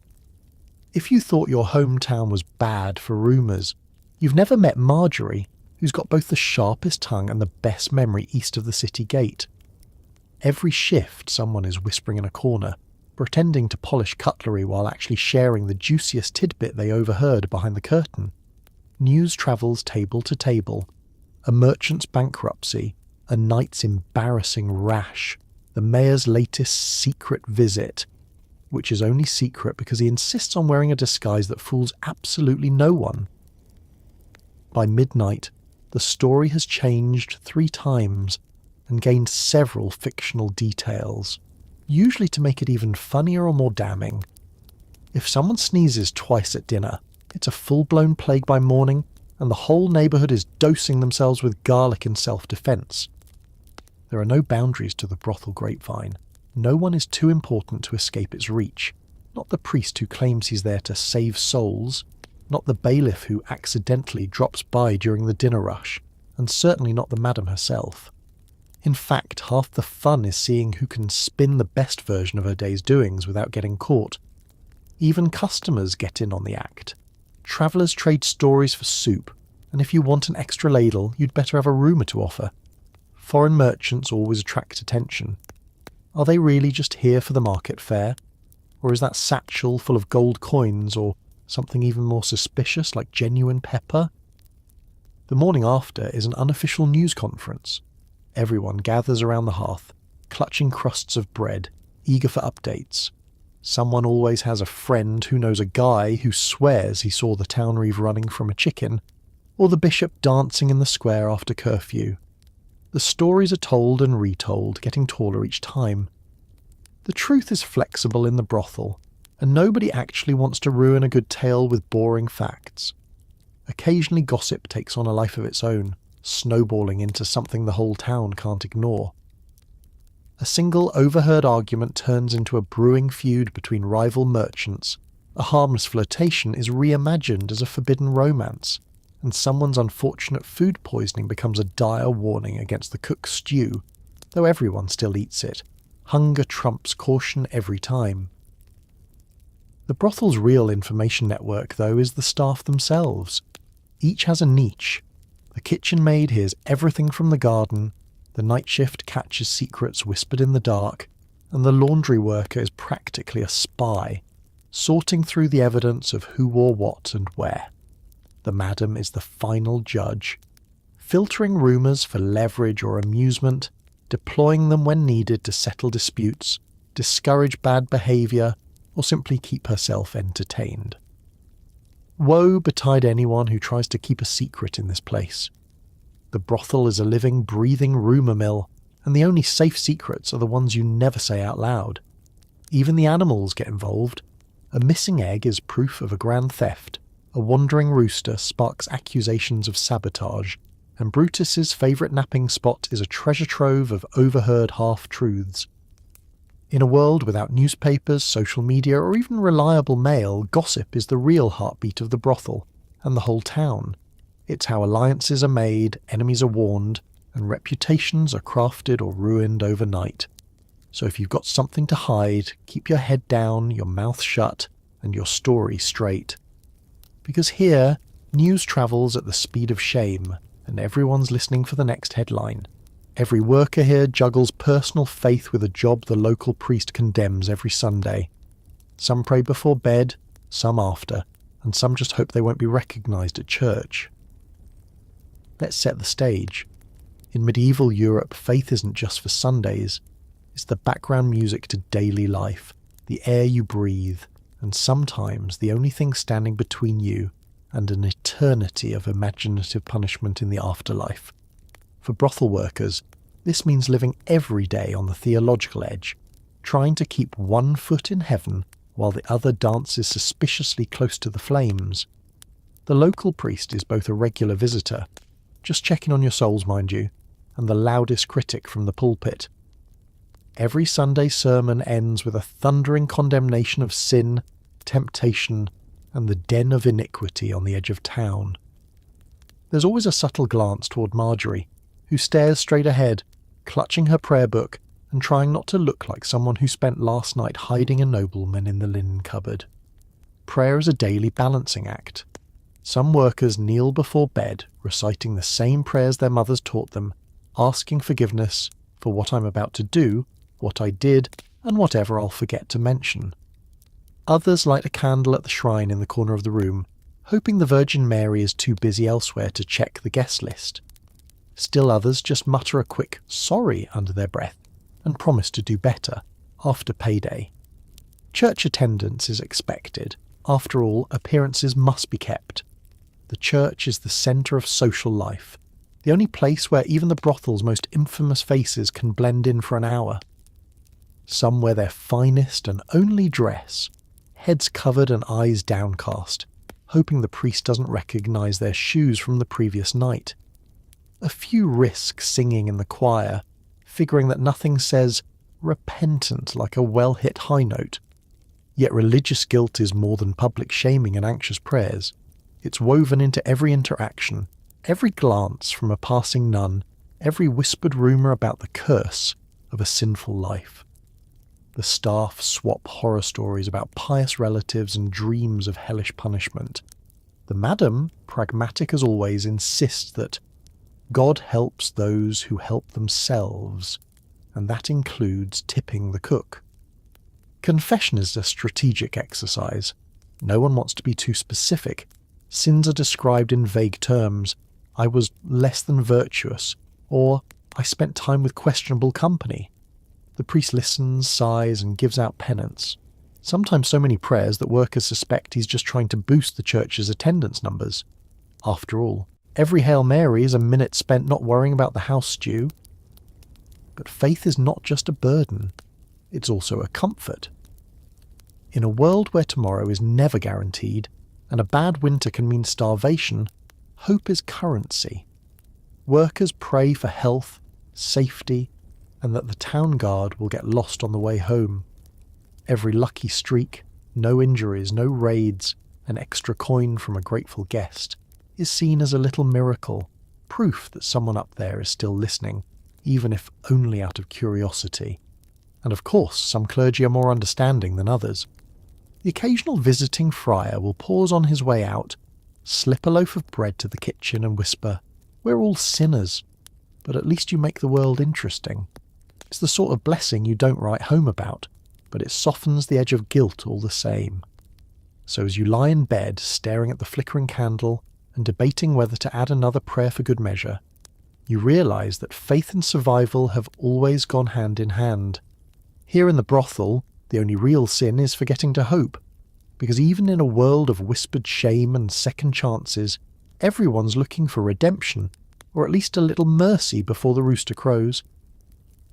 Sometimes the brothel receives visitors less interested in pleasure and more in eavesdropping, blackmail, or recruiting for questionable crusades. These are the nights when everyone pretends to be asleep. If you think a brothel's only worry is rowdy customers and the occasional runaway goat, think again. The real tension starts when a certain kind of guest slips through the door, sharply dressed, eyes darting, hands suspiciously clean. You know instantly that these are not the usual crowd here for a bowl of pottage and a bad decision. No, these are the unwanted guests. Nobles on a secret mission, spies with nothing to lose, and political schemers whose idea of a wild night is collecting blackmail material for later. Let's start with the nobles. They arrive in disguise, or so they think. "Just a humble merchant," says the man whose boots cost more than the whole establishment. He's nervous, clutching his purse and watching every shadow. He's not here for pleasure, he's here to catch someone else in the act. Maybe it's a rival, a rebellious cousin, or even his own son. Nobles use the brothel like a chessboard, moving pieces around for advantage. If the madam is lucky, she gets a hefty tip to forget the noble was ever there. If not, she's left with a house full of jumpy staff and customers who suddenly remember urgent business elsewhere. Then come the spies. You never know they're spies until it's too late, but afterward, everyone swears they knew all along. They linger in corners, pretending to drink, listening with an intensity that could curdle milk. Their questions are casual, but somehow you end up telling them more than you meant. They ask about the mayor, the bishop, even the cook's opinion on politics. By the time you realise you've said too much, they're gone, and the rumour mill is off to the races. Sometimes, the brothel is visited by a recruiter for a questionable crusade or a dubious adventure to distant lands. These types promise riches, glory, and, most suspicious of all, clean water. They're looking for strong arms, loose lips, and anyone desperate enough to sign up. Most of the staff have learned to feign sudden headaches, develop pressing chores, or vanish behind a strategically placed curtain until the recruiter gives up. The last person who agreed to join a holy cause spent 3 weeks digging ditches outside a monastery and came back with a new appreciation for indoor plumbing. Blackmailers are the worst of all. They come in quietly, making notes, watching for slips, a secret tryst here, a misplaced letter there. They don't care about the house rules, the madam's glares, or even Brutus's snarl. Their weapon is information, and they wield it with all the subtlety of a dropped chamber pot. The staff know to watch their words, cover their tracks, and, if all else fails, threaten to set the goat on anyone who gets too nosy. On these nights, the atmosphere shifts. The usual laughter is quieter, conversation shorter, and everyone makes a point of looking very busy. No one wants to draw attention. The regular customers sense it too, suddenly remembering family back home or work to do in the morning. Only the most oblivious keep drinking, and even they start to lower their voices and check the corners for listeners. The madam, of course, has her own strategies. She makes a show of cleaning tables, moving from group to group, eyes sharp as ever. If she doesn't like what she hears, she's been known to accidentally spill ale on incriminating documents or orchestrate a spontaneous sing-along loud enough to drown out any secret deals. Sometimes she sends Brutus to sit next to the worst offenders. A little dog drool does wonders for discouraging loose talk. So what do you do when you spot an unwanted guest? The answer is simple. You pretend to be asleep, busy, or temporarily deaf. If you're really nervous, you can always claim you're just the cook. After all, nobody ever suspects the person stirring the stew. By morning, the odd guest has slipped away. The staff exchange knowing glances, and the brothel returns to its usual brand of chaos. In a world where secrets are currency, the medieval brothel is a bank with very wobbly walls. And some nights, the best defence is a yawn, a locked door, and a good story for the next round of gossip. For every ailment, there's a home remedy involving leeches, boiled herbs, or just rubbing onions on the problem area. Doctor is a generous term. Hopeful amateur is more accurate. In the medieval brothel, you quickly learn that medicine is less about science and more about optimistic experimentation, equal parts superstition, kitchen improvisation, and enthusiastic trial and error. If you stub your toe, catch a cough, or come down with a mysterious rash, likely from the mattress, definitely not from the soup, you'll be prescribed something that would terrify modern pharmacists. The only real rule: if it doesn't help, at least it should taste so bad you'll regret complaining in the first place. Let's start with the classics. Leeches are the Swiss Army knife of medieval medicine. Sore throat, leeches, fever, more leeches, mysterious swelling, leeches, and for good measure a vigorous prayer. The brothel has a medical kit in the kitchen. A small jar of wriggling bloodsuckers, a clump of dried sage, a mostly empty bottle of strong vinegar, and a wooden spoon so battered it could tell its own life story. If the madam catches you looking pale, she'll either recommend a leech or ask if you've been eating the bread again. Herbal remedies are everywhere. The workers pass around bundles of dried lavender, mint and thyme, tied together with string and optimism. If you can name the plant, you can probably make a tea out of it. Got a headache? Try boiled willow bark. If the bitterness doesn't cure you, it might just distract you. Trouble sleeping? Poppy seeds in warm milk. But just a pinch, unless you fancy hallucinating about the goat running for mayor. Onions are the house favourite. They're rubbed on bruises, applied to bites, and placed under pillows to ward off bad humours. Sometimes they're stuffed in socks to draw out the illness. Whether or not it works, you'll be the healthiest smelling person in the room, which, in a brothel, is really saying something. When it comes to wounds and cuts, the first line of defence is a clean rag, if you can find one.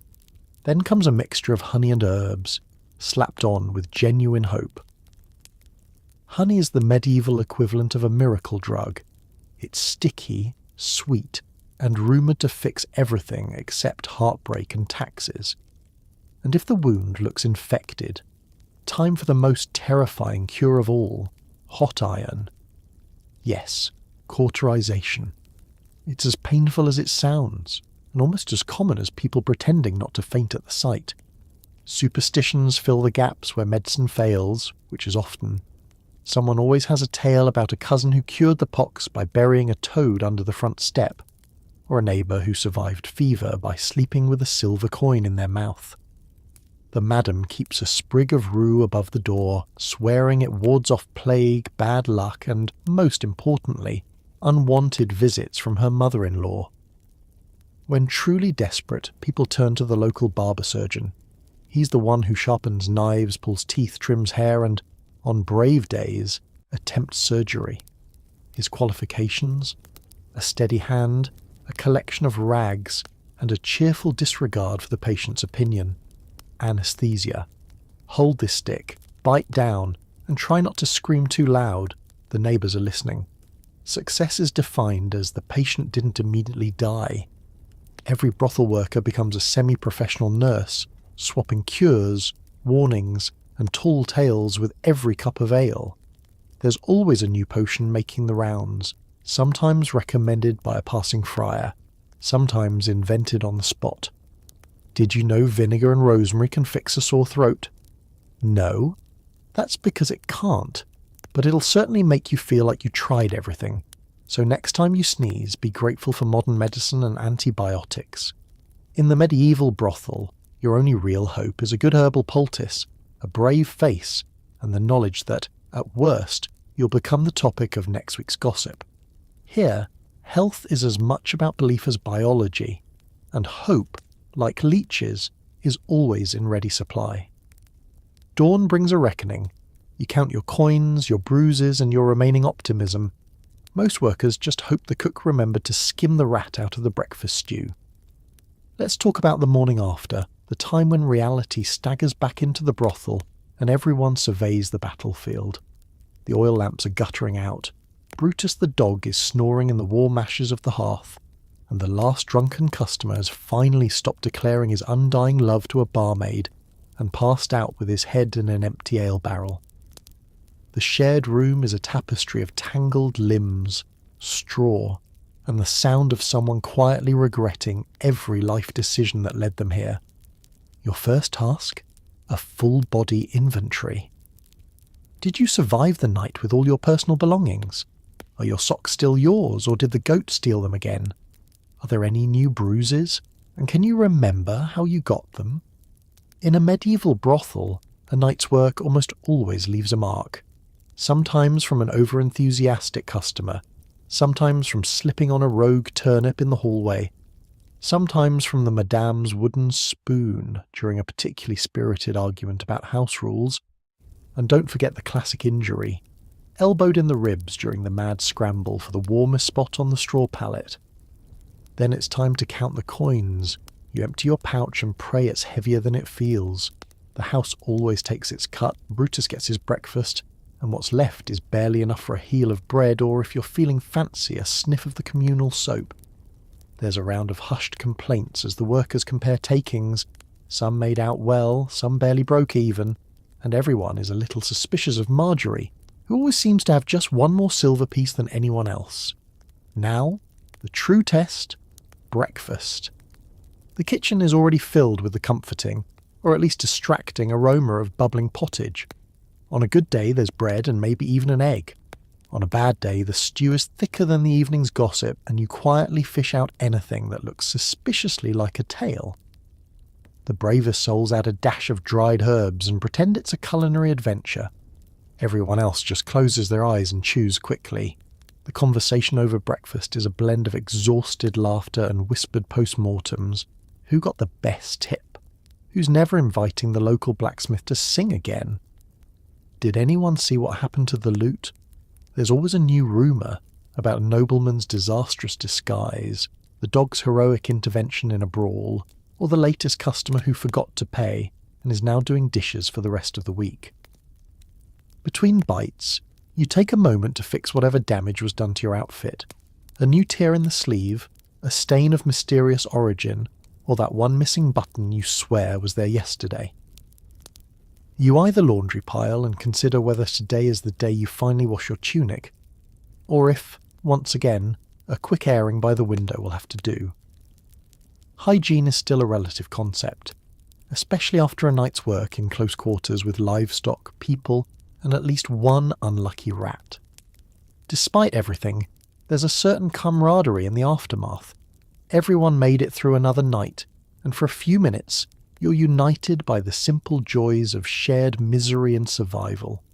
Jokes are cracked, stories exaggerated, and the madam herself sometimes softens enough to pour an extra cup of weak ale for the hardest worker. Even the goat seems a bit more generous, sharing a corner of straw and miraculously not biting anyone's toes. Before the next shift begins, there's a lull, a precious sliver of peace.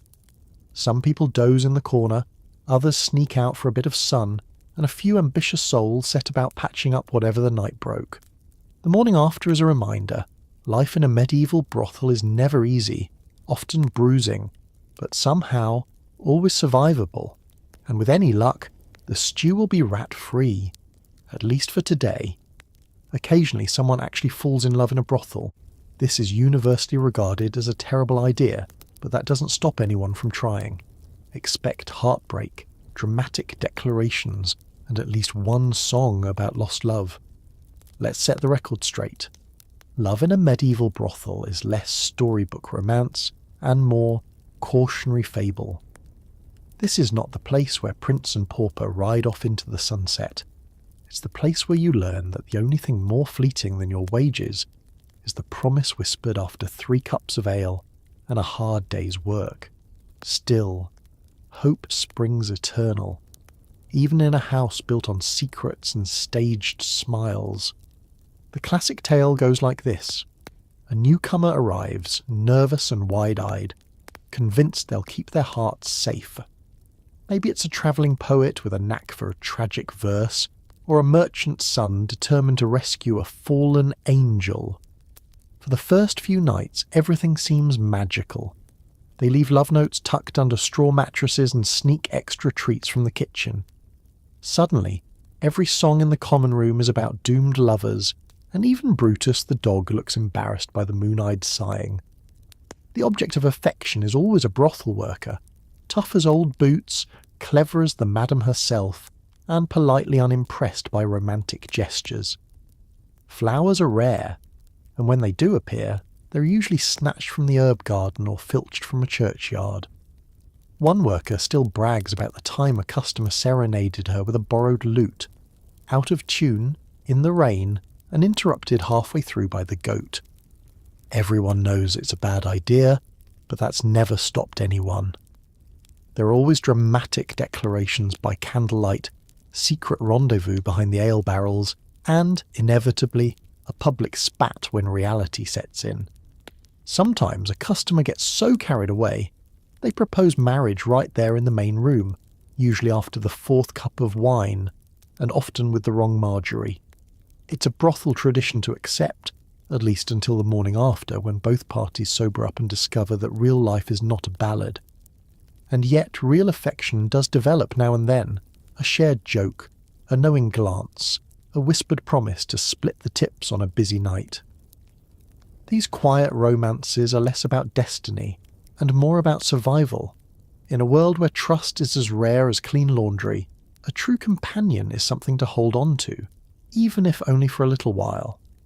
Of course there are heartbreaks. A customer leaves for another town, never to return. A worker tires of moonlight serenades and chases the next dream, or just someone with a better bread ration. The love songs shift from hope to heartbreak, and the communal sympathy is dispensed along with the morning's weak ale. More than one person has sworn off love forever, only to be caught blushing by the fire the very next week. The madam has her own views. She claims romance is bad for business. Nothing ruins the night's income like a jealous lover or a surprise proposal. She'll tell any dreamy-eyed worker, "Love's a luxury, darling." Rent's not. But even she has been spotted softening during a particularly sappy song, or quietly arranging for a pair of sweethearts to share the good blanket just once. Occasionally these brothel romances outlast the walls themselves. A few couples run away together, starting new lives in far-off towns, living on memories of stolen kisses and candlelit promises. Most, though, simply fade into the daily hum of life, fuel for gossip, inspiration for the next song, or just another chapter in the long, complicated love affair between hope and reality. So if you're thinking about finding love in a medieval brothel, remember, it's complicated, it's messy, and it's rarely ever as it seems.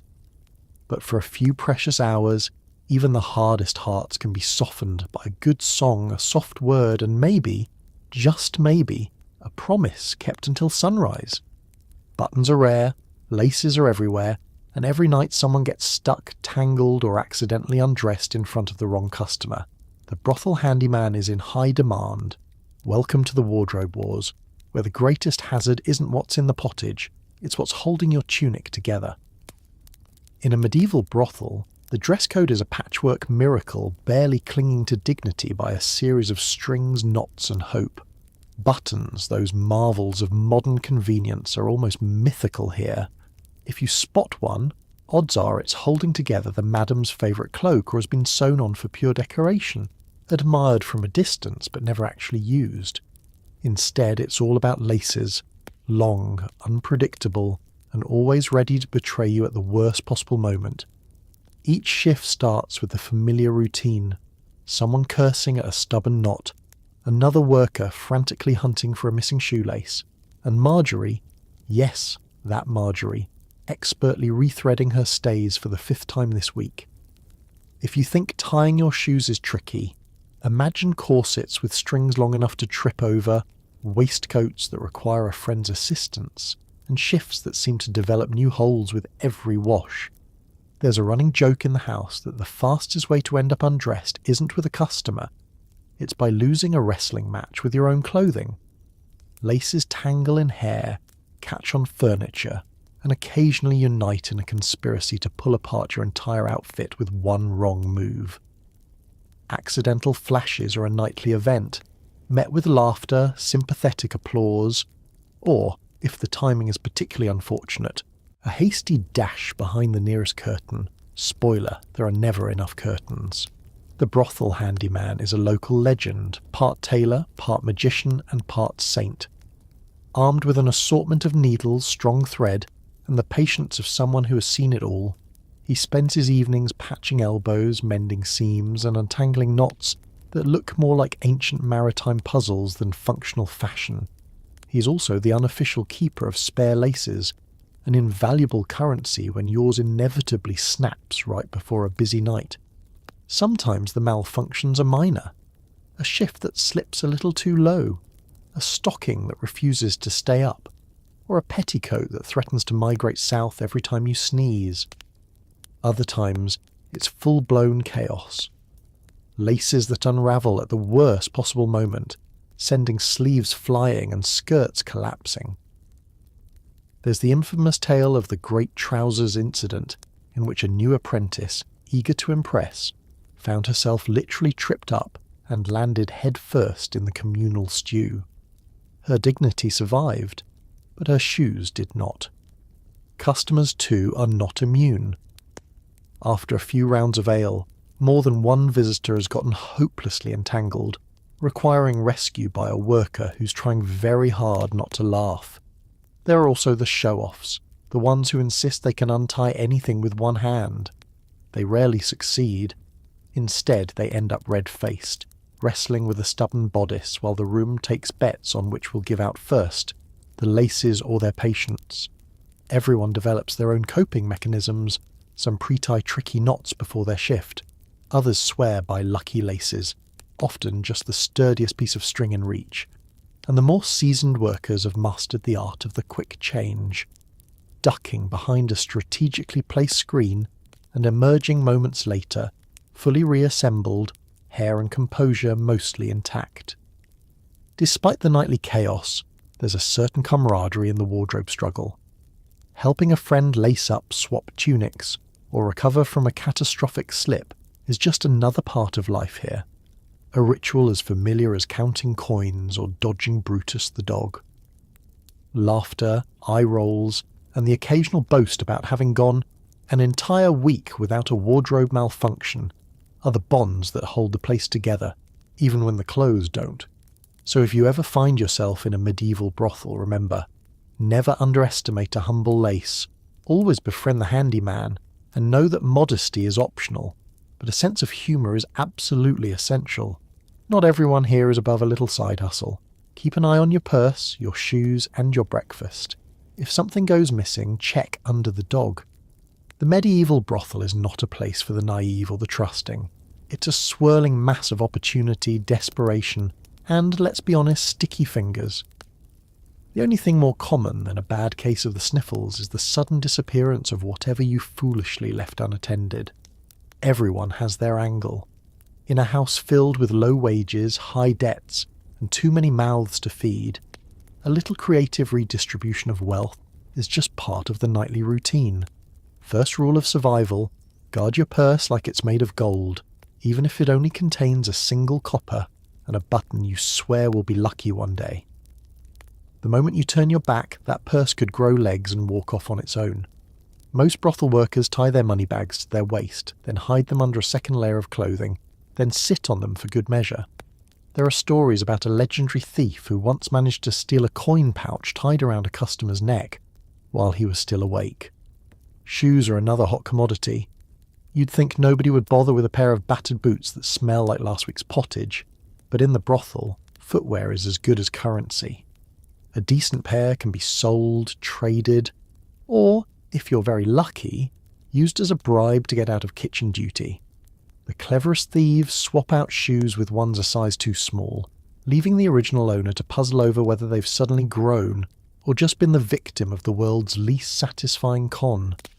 Breakfast, too, is never truly safe. That last crust of bread you stashed for later, gone. The bit of cheese you tucked behind the jug, vanished. Even the hardiest eggs have been known to disappear between kitchen and table, spirited away by someone with nimble fingers and a desperate stomach. There's a running joke that if you ever find an extra piece of meat in your pottage, it's probably been stolen and returned twice before it got to you. The real art is knowing where to look when things go missing. Under the straw mattress, of course. Tucked inside a pillowcase? Naturally. But if you're clever, you always check under Brutus the dog. The brothel's bouncer has a knack for sleeping on top of the most valuable loot, whether it's a half-eaten sausage or a customer's missing sock. He doesn't care who owns it. If it's soft, tasty, or smells interesting, it's his now. Of course, not all the thieves are professionals. Some are just hungry, desperate, or bored. There are small-time hustlers who trade stolen apples for gossip, and pickpockets who'd rather pinch a handkerchief than risk a real fight. The madam, always one step ahead, keeps a lost and found box behind the bar filled with everything from rings to mismatched gloves, to a mysterious jar of pickled onions that nobody dares claim. When something important vanishes, there's a brothel-wide search, part scavenger hunt, part blame game. Accusations fly, alliances form and dissolve, and the actual thief usually joins in the hunt just to keep suspicion off themselves. The seasoned workers know that the real trick isn't just not getting caught, it's not getting caught twice in one night. Repeat offenders are put on latrine duty, or forced to tell the madame's least favourite bedtime story to Brutus, who listens intently and then falls asleep on their feet. Petty crime is woven into the fabric of brothel life. It's the source of countless arguments, inside jokes, and creative solutions. After all, if you can't find your breakfast, maybe you borrow someone else's. If your only clean shirt is missing, try the laundry pile. Just hope you don't grab something belonging to the cook. And when all else fails, shrug, laugh, and move on. In the end, what goes around comes around, usually in the form of someone else's missing sock. So, if you're new to the medieval brothel, remember, trust no one, label everything, and always keep an eye on Brutus. Because in a house of thieves among thieves, the only true crime is leaving your breakfast unguarded. In the medieval brothel, animals serve as bed warmers, burglar alarms, and occasional emergency food. They're also remarkably opinionated about your singing voice. Let's be honest. When you imagine sharing a room in a brothel, your first worry probably isn't, will a goat eat my pillow? But here, in the ever-surprising world of medieval hospitality, animals are as much a part of brothel life as drafty windows and mysterious stains. The house is a bustling menagerie, where dogs, cats, chickens and, of course, the infamous goat are not so much guests as unruly, four-legged staff members. Take the goat, for example. He's not named because everyone agrees that would give him too much power. He roams the brothel with the entitlement of a landlord who's months behind on repairs. His resume includes bed warmer, whether you want him or not, burglar deterrent, his headbutt is legendary, and culinary emergency backup. No one mentions this within earshot just in case he understands common. He has a taste for tunic hems, bread crusts, and any unattended laundry. Leave your blanket on the floor and it's his by midnight. Try to sing off key, and you'll get a bleat so judgmental it might as well come with a performance review. The chickens are next on the list of animal roommates. Technically, they're supposed to stay outside, but try explaining boundaries to a bird that survived 3 winters and a minor kitchen fire. They're the brothel's built-in alarm system, squawking at every unfamiliar footstep and occasionally launching themselves into bed to warm up. Eggs are a treat, if you find one before the goat does, and feathers in your hair are a nightly inevitability. If you're really unlucky, a chicken will decide your chest is the perfect roost at 3 a.m, leaving you with a heart rate worthy of a knight in battle. Then there's Brutus, the house dog and bouncer. As much a roommate as a bodyguard, Brutus picks his sleeping spot based on the prime real estate, wherever the floor is warmest, or wherever someone just left food unattended. If he decides you're his favourite, you might get to share your straw mat with 120 pounds of drooling, snoring loyalty. Just hope he's not in one of his protective moods, or you'll be trapped until dawn, held hostage by a paw the size of a ham hock. Don't forget the cats. Every brothel has at least one, often more, slinking in and out through windows, catching mice and stealing the choicest scraps from the kitchen. They keep the rodent population down, somewhat, and everyone quietly hopes the local priest won't notice them and start muttering about witches again. Cats are less judgmental than goats, but more selective. They'll only curl up with you if you've had a particularly bad day, or if you're wearing something black. Animal roommates add a certain unpredictability to life. You learn to check your shoes for surprises, guard your breakfast with one hand, and never, ever leave anything edible within a goat's line of sight. Sometimes you're woken not by the dawn, but by a heated turf war between a rooster and a mouse. both of whom consider themselves senior staff. It's not exactly restful, but the house is never dull. On the upside, animals provide comfort. Their warmth is real on winter nights, their antics a source of endless entertainment, and their unconditional presence a strange kind of companionship in a world where trust is a precious commodity. The goat might chew your cloak, but he'll also chase off strangers. Brutus might steal your pillow, but he'll snarl at anyone who threatens you. The chickens might break the silence, but at least you'll never sleep through a fire. So if you're settling in for another unpredictable night, tuck your socks under your head, keep one eye on your breakfast, and remember. In the medieval brothel, your animal roommates aren't pets. They're survivors, comedians, and sometimes the best friends you never ask for. Just don't expect them to respect your privacy or your singing. After one night, you're already planning your escape. Whether it's marriage to a customer, running off with the lute player, or just hiding in a barrel until spring, every plan seems more plausible after a night here. Welcome to the morning after, when the pottage still tastes suspicious, the bruises are fresh, and you've spent another sleepless hour listening to the goat critique your snoring. Your priorities have shifted. You no longer dream of riches or romance, just a quick exit with both shoes and your dignity intact. The urge to escape is as old as brothel life itself, and you'll soon discover that everyone here has at least one harebrained scheme brewing just under the surface. First up is the marriage strategy. Maybe you're hoping a wealthy customer will fall madly in love, blind to the lice, the questionable cuisine, and the fact that your best dress once belonged to 3 other people. The brothel is filled with whispered tales of workers who married a merchant and vanished to a better life. Of course, nobody knows where they ended up, and rumour has it, most just moved 2 streets over and started another business. Still, you practice your best smile, adjust your patchwork tunic, and remind yourself that miracles happen. Just maybe not here. Then there's the romantic getaway with the lute player. It always seems possible late at night when the candlelight is soft and the music almost drowns out the coughing from the next room. Lute players, with their dreamy eyes and wandering hands, are the medieval equivalent of rock stars, irresistible and utterly unreliable. Still, you can't help but picture yourself running off to join a travelling troupe, until you remember that they sleep in carts, eat even worse stew, and have a suspiciously high turnover rate for lutes. For those less interested in romance and more invested in sheer survival, there's always the classic hide until the coast is clear technique. Barrels, haylofts, and even the laundry basket have all been pressed into service by aspiring escapees. One worker once spent a whole afternoon wedged behind the ale casks, only to be discovered when the goat took an unusual interest in the arrangement. Others try blending in with the morning delivery crew or faking illness so convincingly that even the madam starts to worry, though not enough to let you skip your shift. There's also the dream of finding another trade, learning to bake, weaving, or maybe becoming an apprentice to the local apothecary, until you realise it's just more pottage, but with extra herbs and fewer tips. But leaving is harder than it sounds. Brothel life is a strange mix of comfort and chaos. A place where you know the rules, however absurd, and where at least the animals are predictable. The outside world is filled with dangers, highwaymen, starvation, or, worst of all, running into the priest who knows exactly where you've been.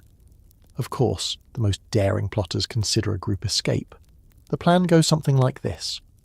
We'll pool our money, leave at midnight, and make for the next town. Inevitably, the plan falls apart after the first round of ale. When someone remembers they can't leave their shoes, someone else confesses a secret love for Brutus the dog, and the third can't bear to part with the kitchen's only sharp knife. There's even a running joke about the secret tunnel under the brothel, which supposedly leads to freedom, or the neighbour's pigsty, depending on who you ask. Everyone pretends to believe in it, especially the madam who likes to keep hope alive just enough to prevent an actual mutiny. Yet, for all the plotting and daydreaming, most workers stay. The brothel, for all its flaws, is a known chaos, a place where, against all odds, you survive another night and find a way to laugh about it in the morning. Besides, the goat gets lonely if you're gone too long, and nobody else knows how to tie the curtains just right. So, as you either near as barrel practice your innocent traveller face, or hatch your next escape plan with the lute player, remember, sometimes surviving here is an escape in itself, and if you ever do make it out, try not to look back, unless of course you left your shoes under Brutus again. Finally, every brothel has its share of ghost stories, usually about a former customer who didn't pay, or a love-struck monk who never left.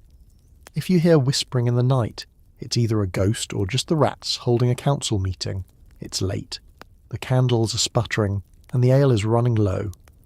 This is when the real stories start, the kind that make you tuck your feet a little closer and glance nervously at the curtain fluttering in the draught. In a place where sleep is always in short supply and strange noises are the norm, it's little wonder that every brothel develops its own catalogue of the supernatural. The most famous tale is always about the unpaid guest.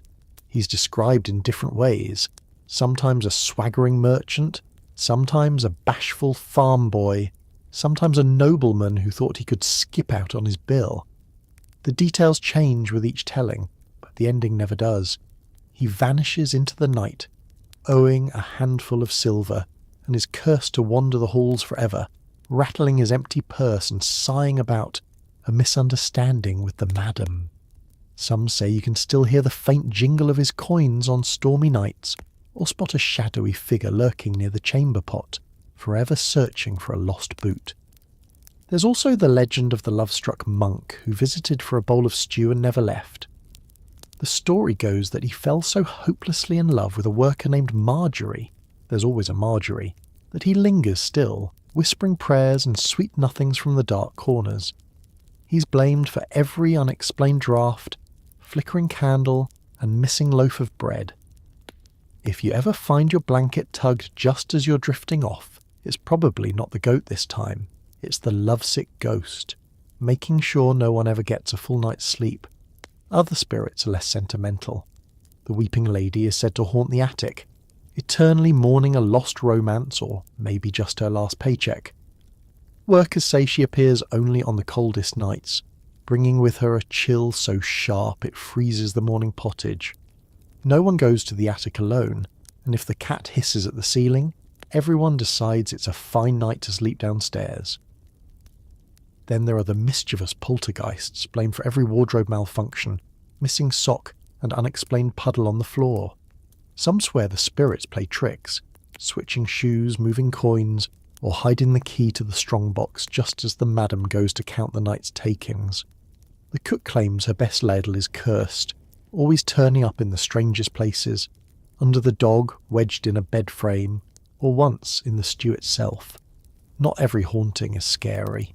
Some of the brothel's ghosts are just tales to explain away the more peculiar realities of brothel life. Mysterious stains, creaky floorboards, and the odd persistent scent of turnips where there should be none. When the house gets too quiet, someone will tap on a wall or drop a coin just to keep up appearances, and maybe spook a newcomer for fun. Of course, the rats are real enough. They're not ghosts, just ambitious tenants who treat the brothel like their personal kingdom. If you hear whispering in the night, it might be the council of rats debating who gets the choicest crumbs, or plotting to overthrow Brutus as the true master of the house. In the morning, their tiny footprints across the flour prove that, supernatural or not, something's always awake before you. Despite the chills and the late-night scares, the ghost stories are oddly comforting. They're part of the brothel's shared lore, a way to laugh off what can't be explained, bond over a good fright, and keep hope alive that if you stick around long enough, you too might become a legend. So as you settle into your haunted bed, listening to the sounds of the old house creaking and the rats whispering about unionizing, just remember, every brothel has its ghosts. It's surviving the living that's the real trick.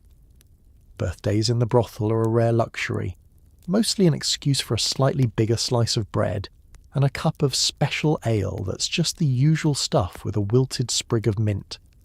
The lucky birthday worker is celebrated with a hand-sewn crown, recycled from last year's maypole, a song so off-key the goat howls along, and a small parade around the common room. The madam delivers a rousing speech, Brutus the dog sniffs for contraband cake, and someone inevitably tells a story about that one time the mayor tried to jump out the window, It's chaotic, heartfelt, and over before you know it. But for one night, even the draftiest room feels a little warmer, if not any cleaner. Birthdays, of course, are never celebrated on the actual day. Nobody knows exactly when they were born, only that it was cold, or there was a fair, or the chickens laid 2 eggs instead of 1. The date is chosen democratically, meaning whichever evening someone remembers to mention it, or whenever spirits are low and everyone needs an excuse to pause for something almost like joy. Preparations for a brothel birthday begin in secret and end in uproar. Someone is tasked with baking a cake, which in brothel terms means finding the least stale loaf, dusting it with flour, and sticking a candle, or a slightly singed twig, on top. The kitchen staff, always up for a challenge, try to locate a raisin, or failing that, just carve a smiley face into the bread with a blunt knife. Rumour has it that the birthday cake once contained an actual currant, but that might just be legend. Nobody's been able to prove it, and the only witness is the goat. The birthday crown is another tradition, a tangled loop of ribbons, bread crusts, and whatever wildflowers the apprentices manage to swipe from the neighbour's garden. It's ceremoniously placed on the guest of honour's head, sometimes accompanied by a polite round of applause and a less polite comment about how well it hides the lice. The crown rarely fits, usually tilts, and sometimes causes the dog to bark with suspicion. When the time comes, the whole house gathers, workers, customers, the madam, the animals, and anyone else who happened to wander in looking for warmth or a spare cup of ale. The madam gives her annual speech, which is equal parts affectionate roast and rousing call to arms. May you age better than last week's pottage, may your purse grow heavier, and may you always be one step ahead of the bailiff. This is followed by a group performance of the birthday song, a tune unique to the brothel, featuring improvised lyrics and the unmistakable harmonies of people who never learned to sing, or cared to. No birthday is complete without a round of dubious party games. There's pin the tail on the goat, high risk, low reward, a relay race involving ale mugs, and at least 3 wardrobe malfunctions, and the infamous guess who ate the last apple. Prizes are typically practical, a patched sock, a bit of string, or the honour of not cleaning the privy for a day. Sometimes the madam even unearths a relic from the prize box, which could be anything from a chipped comb to a mysterious key nobody's been able to identify since 1349. Inevitably, the stories begin. Everyone has a favourite birthday memory, and most of them end with, "and then the candle set the tablecloth on fire." Someone tells the tale of the time the mayor joined the party in disguise, got caught trying to dance the hornpipe and nearly escaped out the window, foiled only by his own velvet breeches. Laughter fills the room, customers cheer, and for a few precious hours the everyday grind of brothel life is replaced by something that looks suspiciously like real celebration. Even Brutus the dog joins in, lumbering from lap to lap in search of cake crumbs, pausing only to nuzzle the birthday worker and leave a present of suspiciously wet affection. The goat, always the attention seeker, tries to eat the crown and is rewarded with an extra turnip, unless he steals it himself. As the candles gutter low and the mint in the ale wilts beyond recognition, the party fades. There's cleaning up to do, customers to see out, and another long night ahead. But for just one evening, everyone feels seen, celebrated, and part of something a little brighter than the usual routine. The crown is hung up, the last crumb devoured, and the stories added to the brothel's ever-growing legend. And so, birthdays in the brothel come and go, short, sweet, chaotic, and utterly unforgettable. In a world that offers precious few excuses to celebrate, the smallest cake and the silliest crown can make the draftiest room feel almost like home. Occasionally, a distant cousin or well-meaning sibling shows up at the brothel's front door, clutching a sack of laundry and a head full of questions. Cue the scramble. Workers swap names, invent respectable jobs. Yes, I'm the town's official candle tester, and pray the madam's glare doesn't scare off Aunt Agnes before she delivers the promised pie. The visit is a delicate dance of half-truths and nervous laughter, with everyone on their best behaviour until the relatives leave, or Worse, decide to stay for dinner. Afterward, the staff collapse in exhausted relief, counting their blessings that nobody asked to see the guest book. Let's set the scene. There's an extra clatter at the door, an unfamiliar knock, not the confident rap of a customer or the furtive tap of a town guard. No, this is the hesitant double tap of family, the kind that says, "I brought a pie," but really means, "I'm here to ask just enough questions to ruin your afternoon." The first to spot the relative raises the alarm. Whispers ripple through the house. "Whose aunt is that? Quick, hide the dice. Somebody fetch a clean apron. No, the other clean apron." The transformation is instantaneous. One moment, the common room is a whirlwind of laughter and mild chaos. The next, it's a study in medieval respectability. The house's most notorious flirt is suddenly the assistant cook, and the loudest gambler becomes the night shift bookkeeper.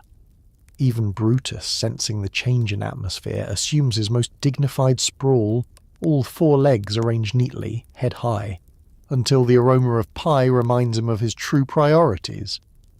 Meanwhile, the visiting relative is ushered inside with the reverence reserved for saints and tax collectors. She surveys the surroundings, eyes lingering on the patched curtains and the suspiciously lively game of chess, played with ale mugs and chicken bones. The introductions are a masterclass in improvisation. This is Marjorie. She's in charge of guest relations. And this is Will. He fixes things. Nobody specifies what things are, and Aunt Agnes wisely doesn't ask. Questions come next. Soft at first, then more pointed. "You seem busy, dear. Do you work long hours? Is that the same tunic I sent you last Easter? And why does the dog have his own bowl at the table?" Answers are equally vague. "Oh, the hours are steady. Yes, laundry day's tomorrow. Brutus is on a special diet." There's a silent shared hope that the pie, a little burnt on one edge, but a miracle nonetheless, will be enough to keep the conversation from straying into dangerous territory. Every now and then, a relative gets too comfortable and starts wandering. Suddenly, 3 workers are blocking the staircase. "Drafty up there, we keep it closed." And someone is loudly describing the town's most recent market day disaster as a distraction. The guest book, a battered ledger stuffed with code names and doodles, is quietly spirited away to the kitchen, under guard by both the madam and the goat, just in case. Then comes dinner. If the relative stays, the tension ratchets up. Every mouthful of pottage is a gamble. Will they comment on the taste, the portion size, the goat eating from the serving bowl? Miraculously, most family members choose tact over honesty. After all, everyone knows that criticising a host's pottage, even in a brothel, is a social faux pas too grave for words. Dessert, if there is any, is a careful affair. Maybe a wrinkled apple appears, or a cup of the house's special wine. The conversation turns to safe topics. Weather, distant cousins, how nice it is that everyone here seems so close. Meanwhile, under the table, notes are passed and feet are stepped on as workers silently debate who has to take Aunt Agnes on the tour of the garden. Read goat enclosure. The farewell is a performance unto itself. Heartfelt hugs, promises to visit soon, and a gentle nudge toward the door. "Don't forget your pie tin. Give my regards to Uncle Ned." Once the door closes, the whole house breathes a collective sigh, equal parts relief and exhaustion. Later, when the relatives' footsteps fade, the brothel returns to normal.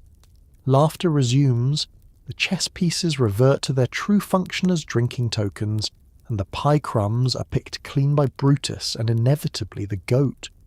The stories will be retold for weeks. How Marjorie pretended to be the town's candle tester.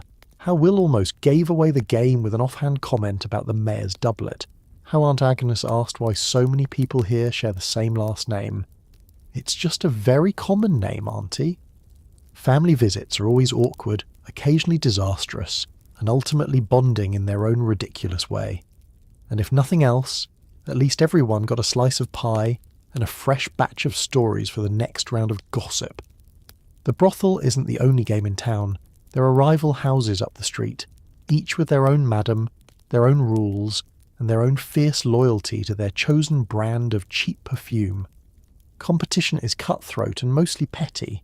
Missing laundry, swapped signboards, or a goat mysteriously painted blue. On festival days, the turf war spills into the open, with rival workers trying to out-sing, out-dance, and out-insult each other while the townsfolk place bets on who'll be first to start a food fight. Despite the drama, there's a twisted camaraderie. After all, nothing unites the district faster than a surprise raid by the church. The unwritten rule is simple.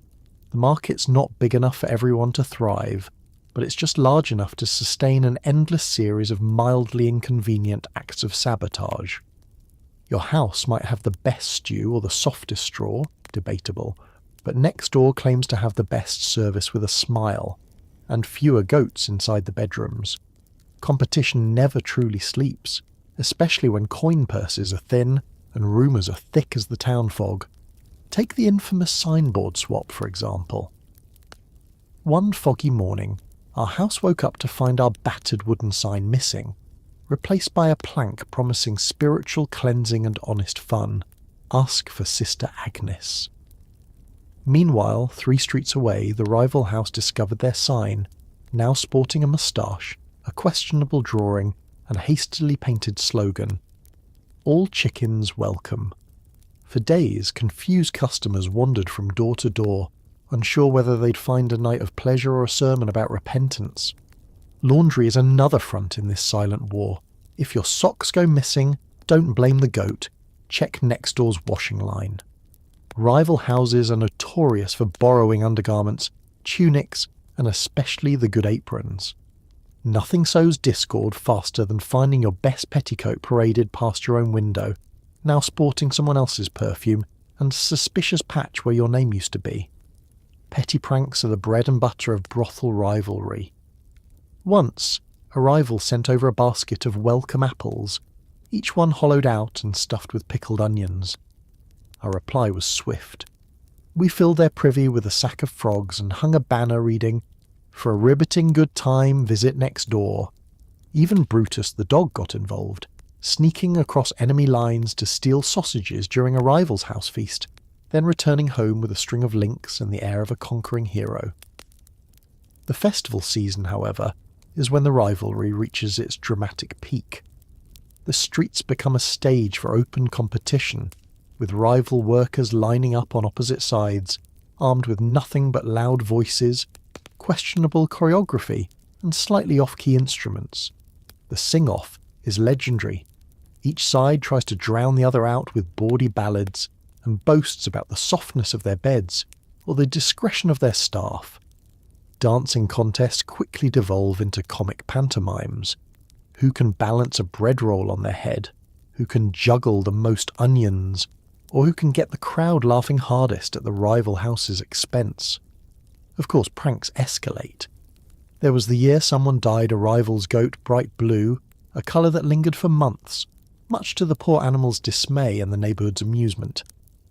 Another time, the water barrel out front was spiked with a concoction so sour, the entire block spent the next day thirstier than ever, and blaming each other for the potion of doom. No one ever confesses to these misdeeds, but everyone suspects Marjorie from either house. Still, there's an odd sense of kinship amid all the sniping. The madams, for all their bluster, have been known to share a drink at the end of a particularly rowdy festival, comparing notes on stubborn customers and ungrateful goats. Rival workers swap stories behind the privies, and when the church comes marching down the street with fire and brimstone in hand, every feud is instantly forgotten.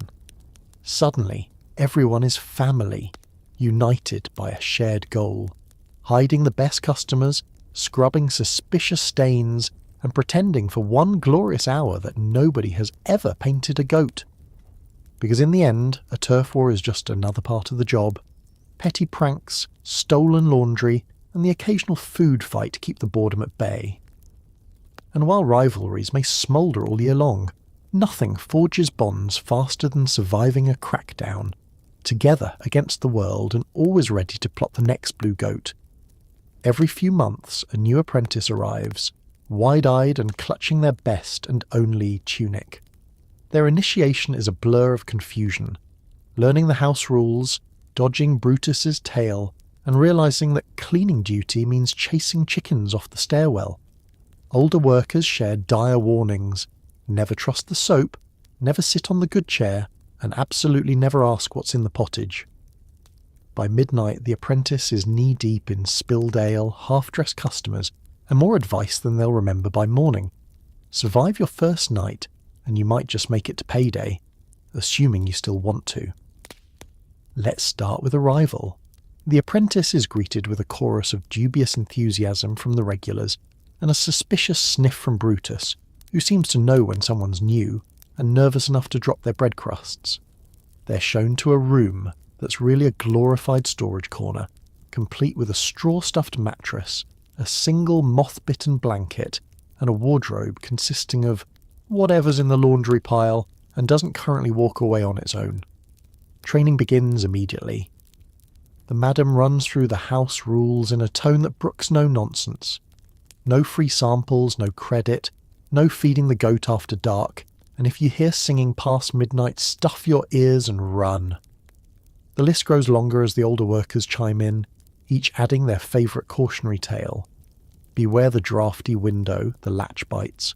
Always check the chamber pot before sitting, and remember that the rooster takes offence easily and bites harder. Their first assignment is almost always help in the kitchen. Here the apprentice is handed a spoon as long as their arm and put to work stirring a cauldron of pottage that's seen more ingredients than the town ledger. The cook, a fearsome woman with forearms like hams and a fondness for telling fortunes in vegetable scraps, offers encouragement in the form of shouted instructions and the occasional helpful whack with a ladle. If the apprentice asks what's in the stew, they're told, don't ask, just keep stirring. The evening crowd starts to trickle in. The apprentice is dispatched to deliver mugs of weak ale to tables full of customers who eye them like a new horse at market, curiously, but with no intention of paying more for the upgrade. They learn the hard way that serving drinks is shorthand for dodging spilled ale, unsolicited advice, and hands that wander further than the conversation. Brutus, the house dog and bouncer, tests the new recruit's nerves by planting himself squarely in the busiest hallway and refusing to move unless bribed with sausage. The apprentice, clutching a mug and a prayer, must negotiate passage without losing either. If they pass this test, they're rewarded with a slobbery paw print on their tunic.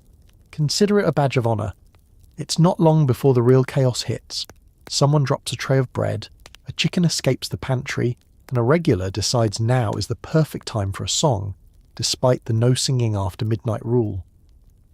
The apprentice finds themselves wrangling livestock, mopping up suspicious puddles, and fielding questions from guests who insist their room should come with less noise and more curtains.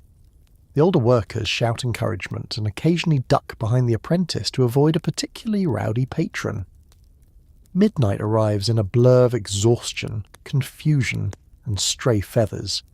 The apprentice is slumped against the wall, still clutching their spoon, when the madam appears for the final inspection. "Still here?" she asks, eyebrows raised. "Didn't run for the hills? Good. You've got promise. Or you're just too tired to stand." By morning, the apprentice has learned more than any handbook could teach. They've discovered the secret to surviving the night. Keep your head down, your wits about you, and never, ever leave your shoes unattended. As the first rays of sun sneak through the grimy window, they realise they've earned their first true mark of brothel life: survival. Stick around long enough, and the chaos becomes routine. But nothing compares to your very first night. A baptism by spilled ale, bad jokes, and the undeniable feeling that if you made it through this, you can handle just about anything medieval life throws at you. When a medieval storm blows in, the brothel transforms into a ship caught in rough seas, buckets under every leak, rushes swept aside by muddy boots, and the unmistakable sound of the goat demanding higher ground. Candle flames gutter in the draught, the fire sputters, and everyone's clothes acquire a fresh layer of damp. The madam leads a midnight campaign of mop-wielding and window barricading. while Brutus sulks in the driest corner and the chickens roost on the bedposts. Spirits are kept afloat with strong ale and even stronger jokes, because in a house where privacy is a myth and sleep is a rumour, you learn to weather every storm together. It starts with the wind, howling through the crooked alleyways and rattling the shutters with enough force to make even the bravest customer consider spending the night at church instead. The first fat drops of rain hammer the roof tiles, some intact, some only hanging on out of habit, then find every possible crack, crevice, and conveniently forgotten hole. It's a brothel tradition. The moment the thunder rolls, someone shouts "Bucket Brigade," and half the staff race to claim the driest spots, while the other half dash about catching leaks in anything that can hold water, and some things that can't. Within minutes, the floor rushes are floating, and the front hall becomes a treacherous obstacle course of slippery straw, discarded boots, and highly mobile chickens fleeing the rising tide. Customers attempt to help, but mostly succeed in tracking more mud indoors, transforming the entrance into a sort of medieval slip and slide. Anyone foolish enough to complain about damp conditions is handed a broom and invited to discover the joys of sweeping water uphill. Lighting becomes a group project. The storm sucks the warmth out of the hearth, so the madam orders every available lantern and tallow candle pressed into service. The effect is atmospheric. If your idea of atmosphere is shadows that jump at every flicker, the perpetual smell of singed wicks, and the occasional candle snuffed out by an especially ambitious drip from the ceiling. The main room glows with an uneven, uncertain light, perfect for swapping ghost stories and accusations about who left the window open. Brutus the Mastiff, unflappable in most crises, is reduced to a sullen heap, firmly wedged behind a stack of firewood and refusing to budge even for the promise of leftover stew.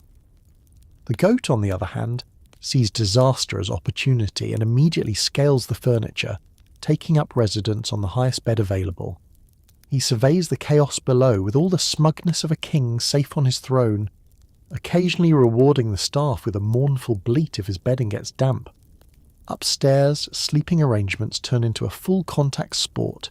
Everyone wants the driest, least drafty spot, which inevitably leads to negotiation, barter, and outright bribery. A coveted place near the hearth might cost you tomorrow's breakfast, a rare bit of soap, or the promise to take the next turn on bucket duty. Privacy is non-existent. Anyone with dry socks by morning is automatically suspected of foul play or unnatural luck. Outside, the wind whistles through cracks in the walls, lending a haunting harmony to the night's soundtrack of dripping, splashing, and the endless clatter of the madam's mop against the flagstones. She directs her crew like a general, barking orders, doling out towels, and dispatching anyone who dares to linger near the ale keg for motivation. Under her watchful eye, the brothel doesn't just survive the storm, it embraces it, turning adversity into something almost festive. As the hours drag on and the thunder shakes the windows, spirits are lifted by communal suffering and a steady flow of stories, some true, most improved in the retelling. Someone inevitably proposes a toast to dry feet and warm beds, and the whole house roars with laughter, well aware that neither is likely tonight. By dawn, the storm is just a memory. The floors are a little cleaner, and everyone's earned the right to grumble about the weather for at least a week. Because in the medieval brothel, storms are simply part of life's great lottery, equal parts inconvenience, entertainment, and proof that no matter how wild things get inside, you weather it all together. Once a year, in a bid to keep spirits high and arguments from boiling over, the brothel hosts its own election, a raucous contest to crown the next house favourite. Candidates campaign shamelessly, offering extra bread at breakfast, telling the best ghost stories, or bribing voters with promises of soap privileges and a turn in the good bed. Ballots are cast, mostly honest, debates are heated, and the goat is always a wildcard candidate. The winner gets bragging rights, a hand-me-down tiara, and the dubious honour of organising next month's laundry schedule.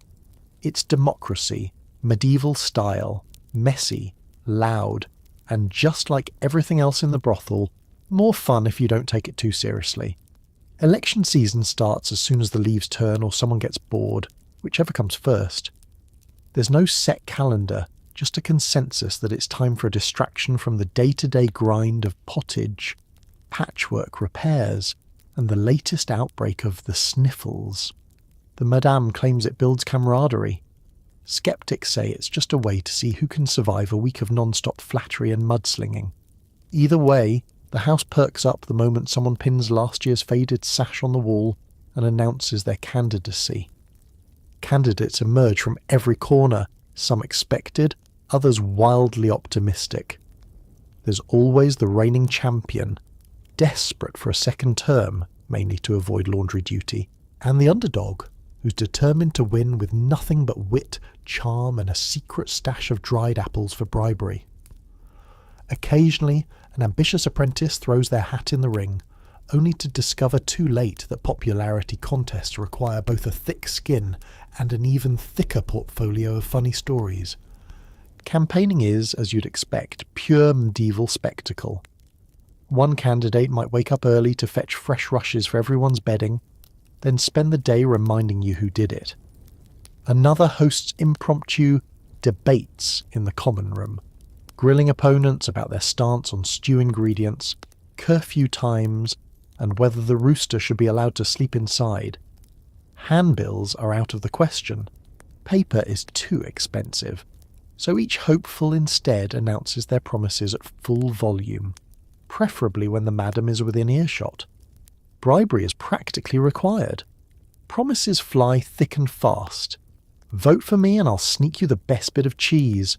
Or, my administration guarantees 2 extra minutes with the communal comb. Soap is the gold standard of electoral currency. One candidate once sealed victory with a rare unscented bar. Some offer up their rarest privilege, a night without bucket duty, or the right to first pick from the lost and found box. Even Brutus the Mastiff gets courted with bones and belly scratches, though his vote is easily swayed by whoever smells most like stew. Debates are lively, occasionally descending into farce. One year the goat was nominated as a joke and ended up coming second, thanks to a suspiciously organised farm animal block. There was a brief attempt to introduce a debate moderator, until the cat, sensing chaos, curled up on the ballots and refused to move. Policies are debated: how to keep the bathwater clean, whether singing after midnight should be banned, and who's responsible for the mysterious stains on the parlour curtains. Ballots are scraps of anything handy: torn cloth, old receipts, even a particularly sturdy bit of crust. Voting is theoretically anonymous, though everyone knows who wrote Marjorie for President in Chicken Scratch. The counting is done with great ceremony and even greater confusion, usually interrupted by a customer demanding a refill or a sudden rainstorm that soaks the ballot box. In case of a tie, a runoff is decided by the most medieval of all methods: arm wrestling, dice, or, if things get desperate, a sing-off judged by the goat. When the dust settles, the new house favourite is crowned with a slightly dented tiara, given a standing ovation, and immediately beset by requests for favours, complaints about the stew, and urgent petitions regarding the mattress rotation schedule. The celebration is loud, chaotic, and full of the kind of laughter that makes you forget for a moment about tomorrow's chores. In the end, nothing changes too much, except the laundry schedule and maybe, just maybe, the sense that for all its madness, the brothel is one very democratic sort of disaster. At least until next year's election, when the goat runs again, promising hay for all.